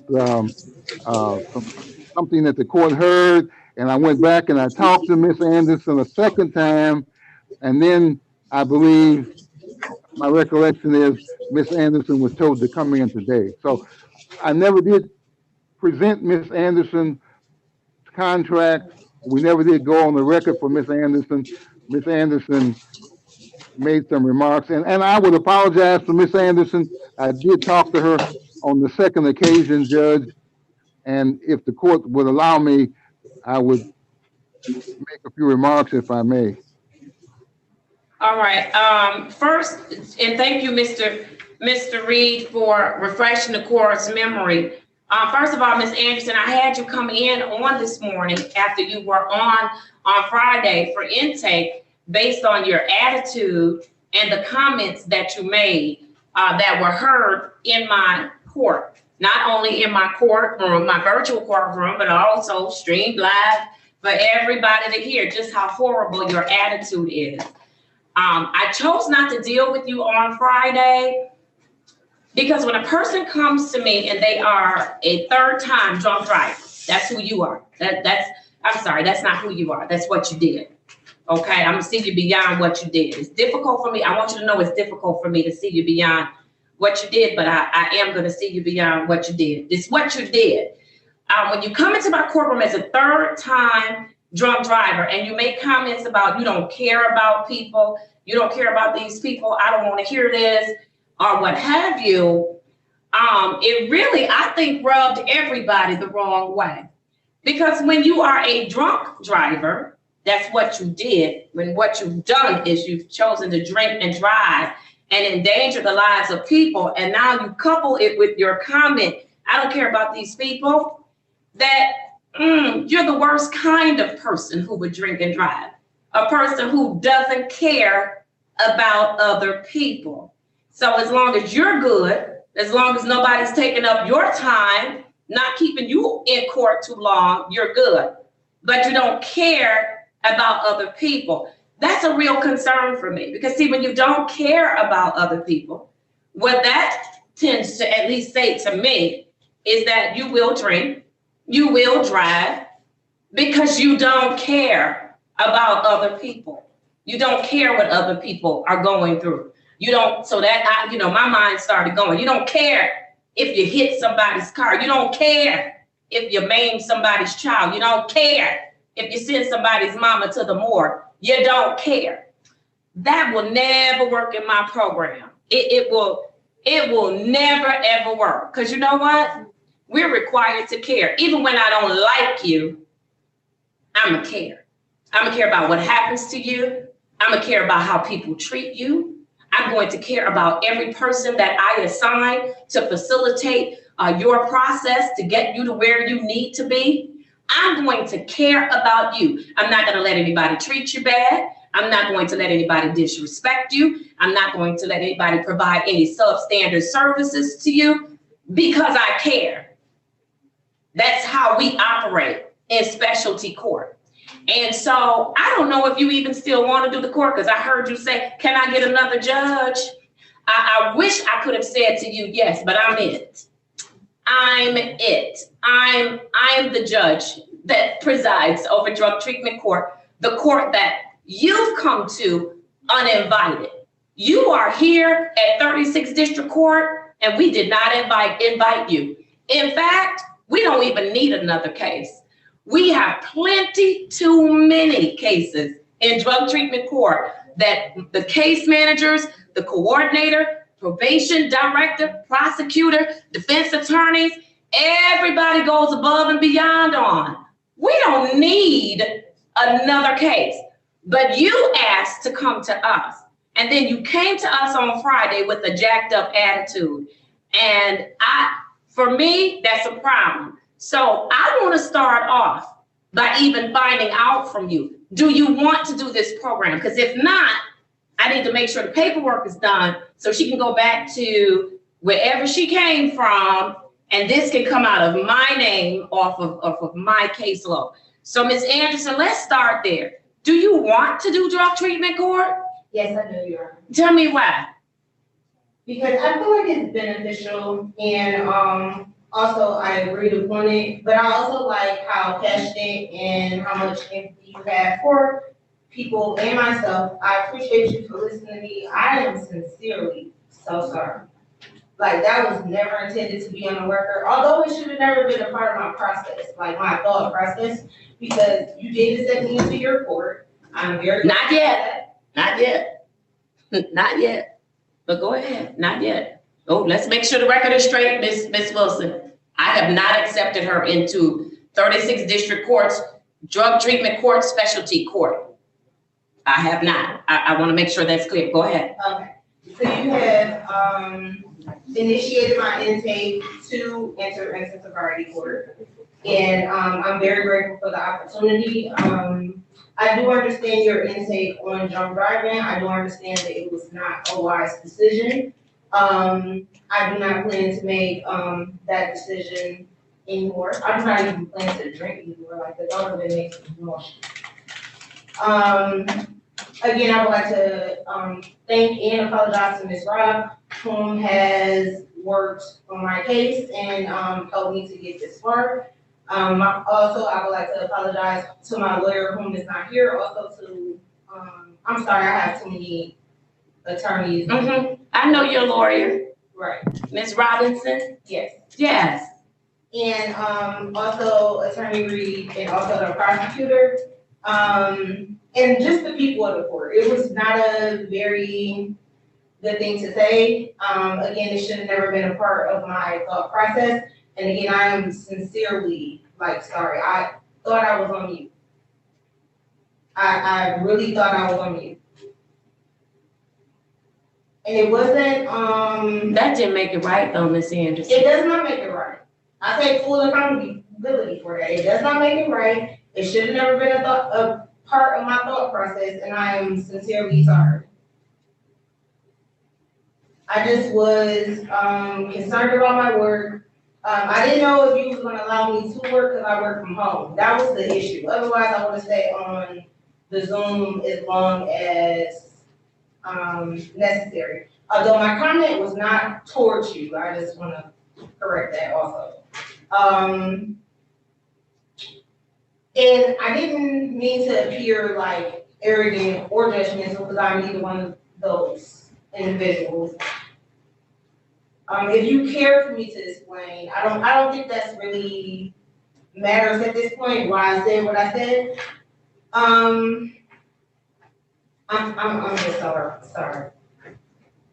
Right. I am going to, Mr. Reed, Mr. Pike, as you all know, I don't have a poker face. So, Friday, I had already reached out to send her back. I'm like, no, I'm not. No. I can't do it. No, I'm sorry. I can do it. I choose not to do it. That's what I report. I choose not to do it.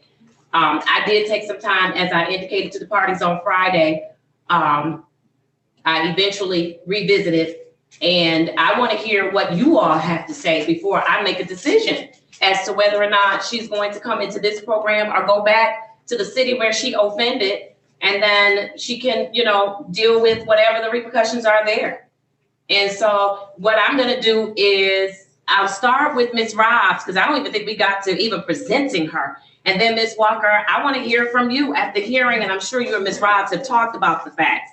But I want to, or what she's presenting with, I want to hear from you as to whether or not, because you work, Ms. Walker, Attorney Walker, you work as closely with this program as anybody else. And so I want to hear from you, and then I'll hear from Mr. Reed and Mr. Fikens, and then Ms. Robbs. I want your opinion as to whether or not this is somebody now that we, given the caseload that we already have and the issues that we already deal with, and the people that we already help, and we have to kick down walls and chase them in the streets and send out the special task force to go and get, but they care and they want the help. They just don't know how to get the help, how to receive the help. I need you to tell me your assessment as to whether or not this is somebody we should have in our program. So Ms. Robbs, I'll start with you. Yes, ma'am. Can I say one more thing? Yes, ma'am. I was frustrated. I actually am an empathetic person. to even get into your court, I had several people write on my behalf. In regards to my character, it's been a very stressful 2 weeks. I understand it. A very stressful 2 weeks. I understand it. And it's been a very stressful year, month for all of us. And you can poll anybody in this courtroom and they will tell you something that has happened unexpectedly that has taken the wind out of them. But still, we are required to come here every single day and treat people with dignity and with respect. And like we care about them, because we do. They wouldn't be here if they didn't. They wouldn't be attached to me at all. And so I understand it. But this is where we are. Let me hear from Ms. Rives. Ms. Rives? Yes, Your Honor. Whoa. Step back, because I'm keeping everybody safe. Y'all know my last name is Fauci. I am not playing with y'all. Wipe out that mic tip as well. My officer, no, the judge is about to scream out. She walked up to that podium. All right, come on now, Ms. Rod. Thank you, Your Honor. Tell me about Ms. Anderson. Your Honor, would you like for me to do the introduction or based upon what happened on Friday? Do her introduction and then based upon, and I think Ms. Anderson may be sitting too close to Ms. Rives, so I need Ms. Anderson to probably either step back, sit on that front row in the in the courtroom, or something. Okay, because I'm just trying to keep everybody safe. I want, including you, Ms. Anderson. You see, that's because I care. All right. Okay, Ms. Rives. Thank you, Your Honor. Ms. Anderson, Your Honor, is a 38-year-old African-American divorced female who resides in Detroit, Michigan. She is a transfer case, Your Honor. And where's she coming from? She's coming from Judge. But what city? Redford, Your Honor. Redford. Oh, okay. From 17th District Court. Her charge, Your Honor, is operating while intoxicating third. Her highest level of education is an associate's degree. She has 2 full-time jobs. She works for Molina Healthcare and Next Staff. She reports to have a healthy family system, both her parents and her siblings. She admits she has an alcohol addiction. She reports this since the age of 18 years old. She does report one-time usage of marijuana at the age of 17 years old. She states, Your Honor, that she does want to participate in drug treatment court. She said she's never participated in the past. She was able to take the needs assessment, Your Honor. According to the needs plus assessment, it stated that further evaluation is needed regarding her alcohol usage. What was her risk level? Her risk level was low risk, low need, Your Honor. Okay, so we'll need that, as you indicated, Ms. Rives, we'll need that additional evaluation. Yes, Your Honor. She was referred to outpatient at Easterfield. She's completed her initial assessment on January 14, 2021. A consent form was signed to receive follow-up for the type of assessment and the results. She recently tested ATS. Her results were negative. She recently tested Saturday. Your Honor, but the test that I have was January 11, 2021, but she was negative. She does not have any prior felony convictions for a violent offense, Your Honor. And I do recommend her, Your Honor, as a candidate for drug treatment court. On Friday, Your Honor, I had a very candid conversation with Ms. Anderson about what she did and the impact that it had not only on the participants, Your Honor, but the courts and my colleagues, whose clients were on the screen during a time that Ms. Anderson decided to call me, Your Honor, in the process of being in court to make those comments that were disrespectful, Your Honor. I explained to Ms. Anderson that that type of behavior would not be tolerated, that she'll be coming on my caseload, Your Honor, that I don't work with people like that do not have empathy for other people, that do see themselves better than the other people that are in this program, as we are all one step away from being in this program by one choice. I did ask, Your Honor, that Ms. Anderson write down something to have an opportunity to process it and bring it to the courts to apologize for her behavior. She did not do that, Your Honor. I explained to Ms. Anderson outside that that's a part of this process. There may be times where you're asked to do something that you need to do it. I did have some reservations about that, Your Honor, because as indicated, I will be her case manager and I wouldn't want those challenges. As you stated, Your Honor, we work with people that do want recovery. I struggle with my decision, Your Honor, to even make the recommendation. Because as you also stated, Your Honor, we do have people that are high risk, high needs, that take up a lot of time, that take a lot of patience, a lot of love, care, and that really need this. I just want Ms. Anderson to understand that this is not an easy process and that her disrespect will not be tolerated, whether it be on Zoom or outside of Zoom via phone call. That there is a standard in drug treatment court that she needs to uphold, and to take to be appreciative, Your Honor, that first of all, you are allowing her even to be presented before the court today for even a possible acceptance into drug treatment court. She does have some underlying issues, Your Honor, that she does need to work on. And I was able to identify and that the needs plus assessment identified. So, Miss Robs, are you saying to me that you told Miss Anderson she needed to write down yes, Your Honor. an assignment for this court and she failed to do it? Yes, Your Honor. Okay.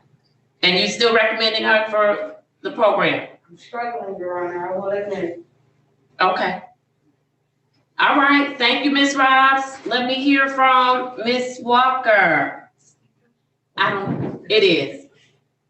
Good morning, Judge. I had an opportunity this morning to speak with Ms. Anderson because I, like Ms. Robb, struggle with what I want to do with her. There is a string of bad decisions that Ms. Anderson makes. Not drinking and driving once, not twice, but a third time. And in addition, her comments before this court were troubling, and yet again, another bad decision on her part that she voluntarily made.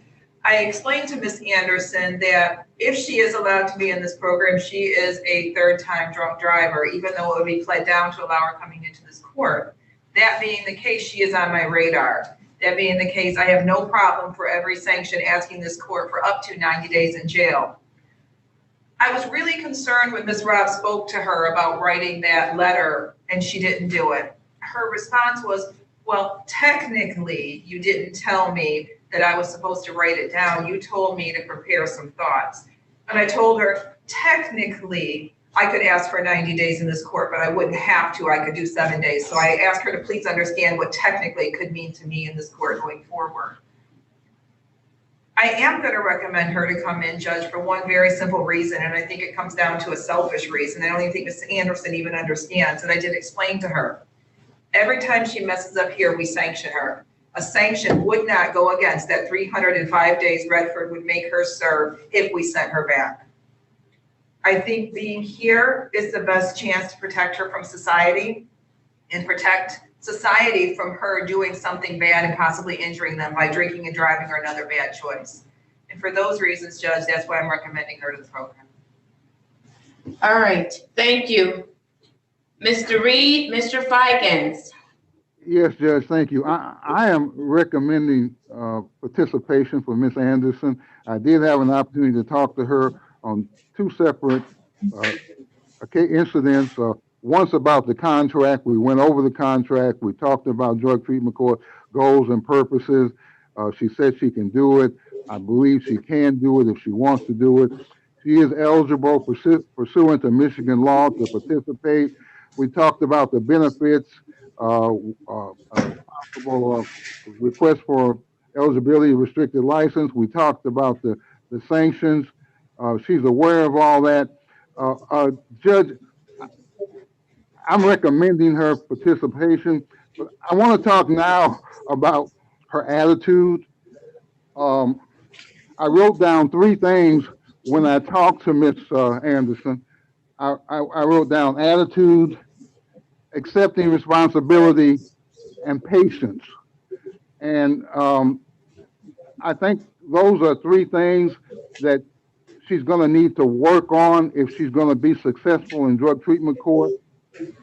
First day attitude, to me, I understand people come in, they're overwhelmed. She was at work at the time that I talked to her. My conversations with her, she indicated that when I'm at work, if I'm not on my computer, I'm not getting paid. And so I understand that she didn't have a lot of patience on Friday because she wasn't getting paid and she was observing drug treatment court. But she has to learn patience. She has to learn to accept responsibility and tone down that attitude a bit. Judge, we had a participant who came into the program, and that person graduated within the last month. And that person was Mr. Griffin's client. That person worked for the city of Detroit. I won't mention her name. But when she came into the program, Mr. Griffin talked to her. We had problems with her. At one point, the judge was going to order them to sing together to try to get them to work together. Judge, when people come in, they come in with certain attitudes and certain values, and those things change. This person who graduated last month, the person Mr. who Reed, you just graduated did a last mic month, drop. You just did a mic drop, Mr. Reed. Bam! Judge, take that. Go ahead, Mr. Reed. I'm finished, Judge. I know you want me. I know you're gonna stop me. I'm finished, Judge. But I just wanted to bring. I've seen a lot of participants in the program. People don't. Some people fail, but the person that I meet the first day doesn't have to be the person I see on the last day. And so I want to give Miss Anderson a chance. I believe she can change. She's an intelligent lady, but she has to check the attitude, accept responsibility, and get some patience. That's it, Judge. I'm through. I'm through. Yeah, you through. I couldn't say it better than Mr. Reed. I couldn't. Hey, I'm trying to. I agree with what Mr. Reed said. All right, Mr. Griffin.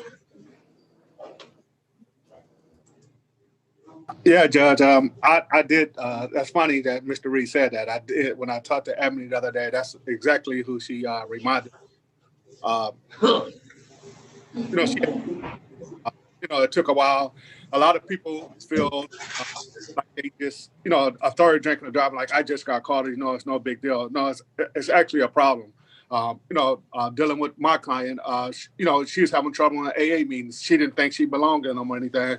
And the people didn't want her there because she wasn't buying into, and once she realized that she's no different than anybody else, that it's not, drinking and driving don't have nothing to do with economic background, your job, or anything like that. It's the decisions you make. And once you realize that and accept that, I mean, you have a problem. If you didn't, you would be on your third drinking and driving. And those are the ones that you've been caught on. I mean, it could have been more than that. So, I mean, I just believe with this program, it's a humbling experience and you have to humble yourself. So, I know we can help Ms. Anderson, but she just got to be accept to help. If she come in with the attitude that she's just doing because she have to do it and not get it jail, she's not going to get anything out of it. So while she's here, she might as well learn. So that's the only thing I have to say, Your Honor. All right. So my question becomes, I know that she has to do so many days in the Wayne County Jail as a part of this program. How many days was it? I don't have the paperwork. It's 60 days or rather. That's the recommendation was at the end. Yeah, it's 53, Your Honor. I believe that's right.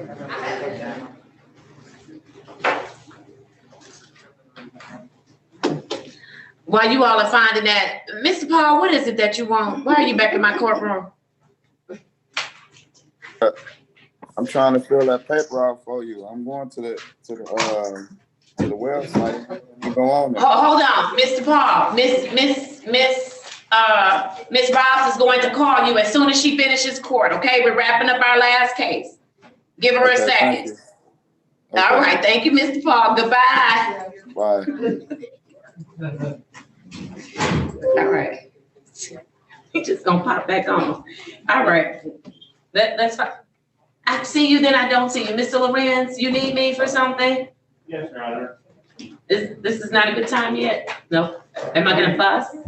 Was that? Am I gonna fuss? You might, but we just have a client who made a mistake. So, I just have a recommendation for you. Okay. Well. It's all good, Judge. All right. All right, so Ms. Rouse, what's the jail time? Your Honor, it's 54 days. 54 days in the Wayne County Jail? Yes. And their recommendation was for at the end of the, right, that's a recommendation. That is not something I'm beholden to. Yes, ma'am, Ms. Anderson? I actually supposed to serve my time at Dickinson. No, you would serve your time through the Wayne County Jail. Dickinson is a part of Wayne County Jail. Correct. So, yes. Oh, I didn't. Yes, ma'am. And so, you said, I'm sorry, 54 days? Yes, Your Honor. And where are you all recommending that she serves that time? Because she is a third-time offender. And if I take her into this program, yeah.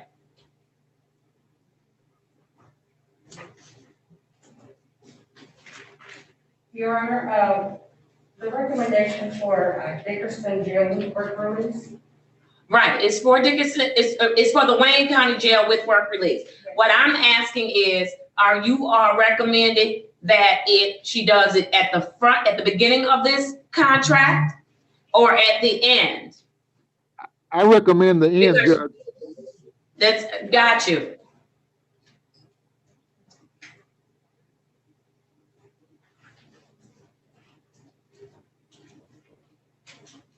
I recommend the end, Judge. Mr. Reed, I heard you. Oh, I'm sorry, Judge. Can you hear me? Can you see me? My bad. Judge, I support Mr. Reed. I heard you all. Thank you, Mr. Pfeiffer. All right, Miss Robbs, what's your recommendation? Your Honor, I recommend she just says it into our special support, Your Honor, that she does serve it at the beginning. The 54 at the beginning? At the beginning. All right, from the prosecutor? I support Ms. Robbs, Judge. All right, so Mr. Reed, Mr. Fikens, you all heard the recommendation is that she serve the 54 days at the beginning.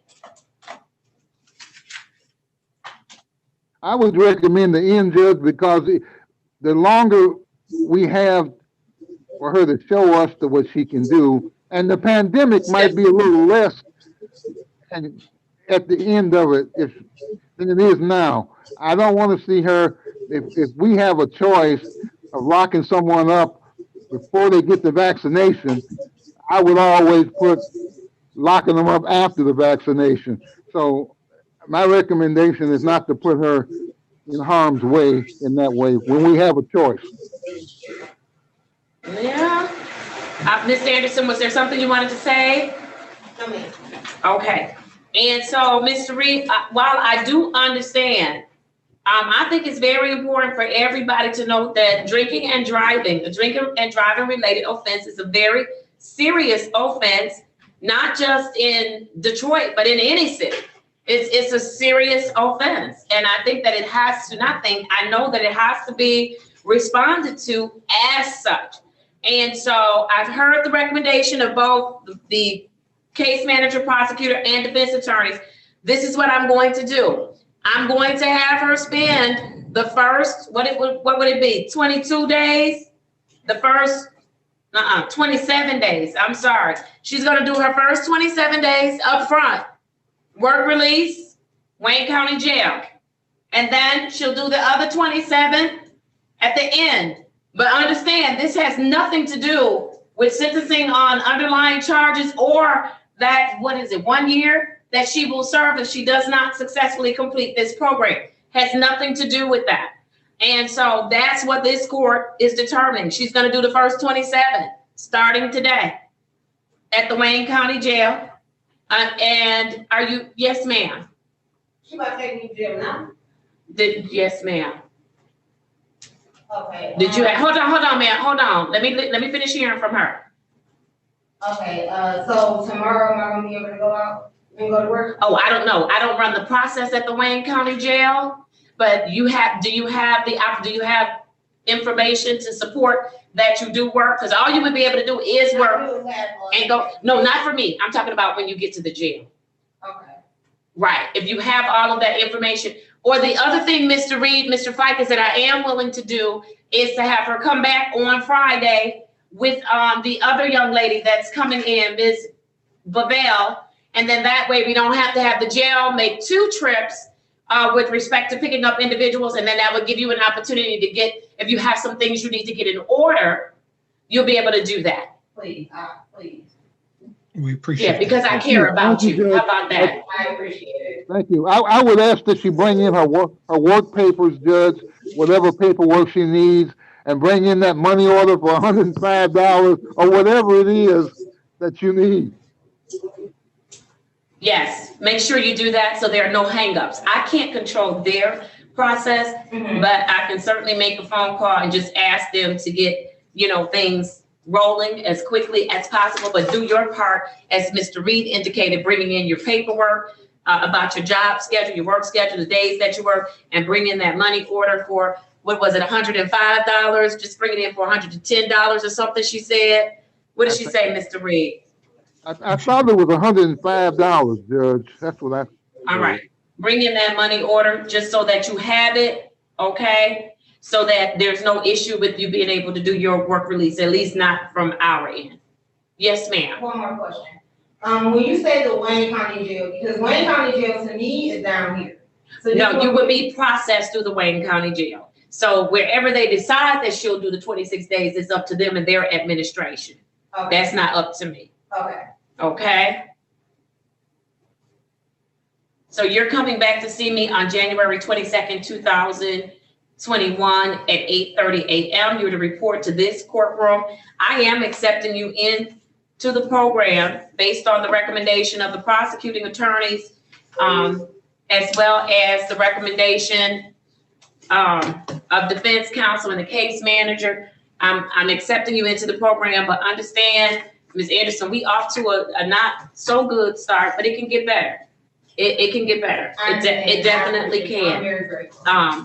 I take on challenges of people that will challenge me to be better and to do better. And so when Mr. Reed dropped that mic on me about another person who was in my program and I really wanted to send her to jail or somewhere else, and that Rockford jail. And then she ended up being one of the people that I really grew to understand and respect, and she worked with us. And so Mr. Reed is right. The person who we see on day 1 does not mean that's the person we're going to see on day 365 or day whatever. And so I'm willing to give you an opportunity, but understand that attitude. And, even I think what almost tilted me over is that somebody said that even they had an encounter with you before, even coming into this building before, where you had a nasty attitude. And so that didn't help me. But I'm gonna give you a chance. And maybe it's somebody that looked like you. I don't know. But I have not come to 36 district court in like over 20 years. Okay. First impressions last a lifetime, right? People never remember us for the good that we do, right? They always remember us for the bad that we do. That's why we have to really try to do more good than bad. We all have our moments, right? And so we're gonna let that be a moment, and then we're gonna work at it. So I'm giving you the opportunity to come back in on Friday. Don't make me have to come and get you, because then that's not gonna be nice. Oh, I'm not gonna run. Okay. I can't run. Okay. She's on the tether. All right. Very good. All right. So I will see you on Friday at 8:30 a.m. Anything else for my consideration? Nothing for the people. Nothing else. All right. That concludes our docket on this morning. And so, oh, no, it doesn't. I need to call these cases, Mr. Reed, Mr. Fikes. Miss Anderson, I'm gonna ask you to have a seat. I don't know if Miss Robb still has some conversation for you, okay, or some things to tell you, but I look forward to working with you, I think. Okay, don't let me regret my decision. All right. Okay, here we go. Here's the remainder of the docket. I have DeQuanita Bradley. Case number I can't even say it. All right. I have case number U5759852. She was supposed to appear for an arraignment. She has failed to appear. Ms. Reed, Mr. Fikes, anything on your client? No, Your Honor. On this person, rather? No, Judge, I don't. All right, KPS will issue. That bond is set at $500 cash or surety. I have U560-82820 from Masood Gappy. I'm just gonna call all of the cases that I had for today where the individuals did not show up. Check Johnson, Destiny, to make sure it wasn't for anything else. I have U560-82820 from Masood Gappy. I also have U156-22614, U156-41114, U156-41914 for Destiny Johnson. I also have case number U575-99020 for David Jordan. Case number U560-83020 for Saban K. Jew. Case number U575-98620 for Mark Legree. Case number U531-10619 for Imani Littleton. Case number U585-63420 for Donisha Owens. Case number U580-81220 and U581-00620 for Sean Pastula. Case number U560-82920 for Tanya Stewart.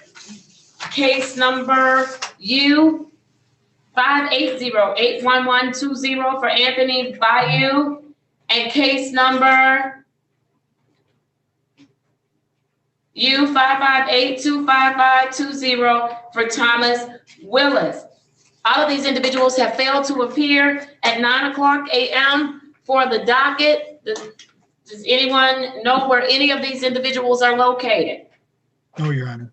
No, Judge. All right, then KPS will issue. The bond will be set at $500 cash or surety. All of these particular matters were stamped for specialty court out in the field by Detroit Police Department. And so, Mr. Reed, to answer your question earlier, they are appropriately on my docket, at least for now. And so the bond will be set at $500 cash or surety. Make sure you stamp them as specialty court, and hopefully they'll walk in at some point, okay? Judge, I'd like to discuss these cases as staffing. I'm looking at the ROAs, and I'm not sure whether they're for drug treatment, mental health, or veterans court. And so I'd like We'll have to figure it out. I was hoping if the person came, we'd know. It's probably more so for mental health court.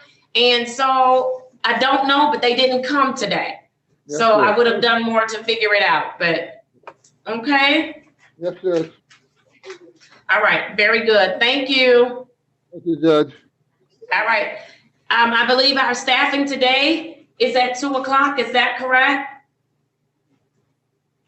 And so I'll see the attorneys at 2 in the virtual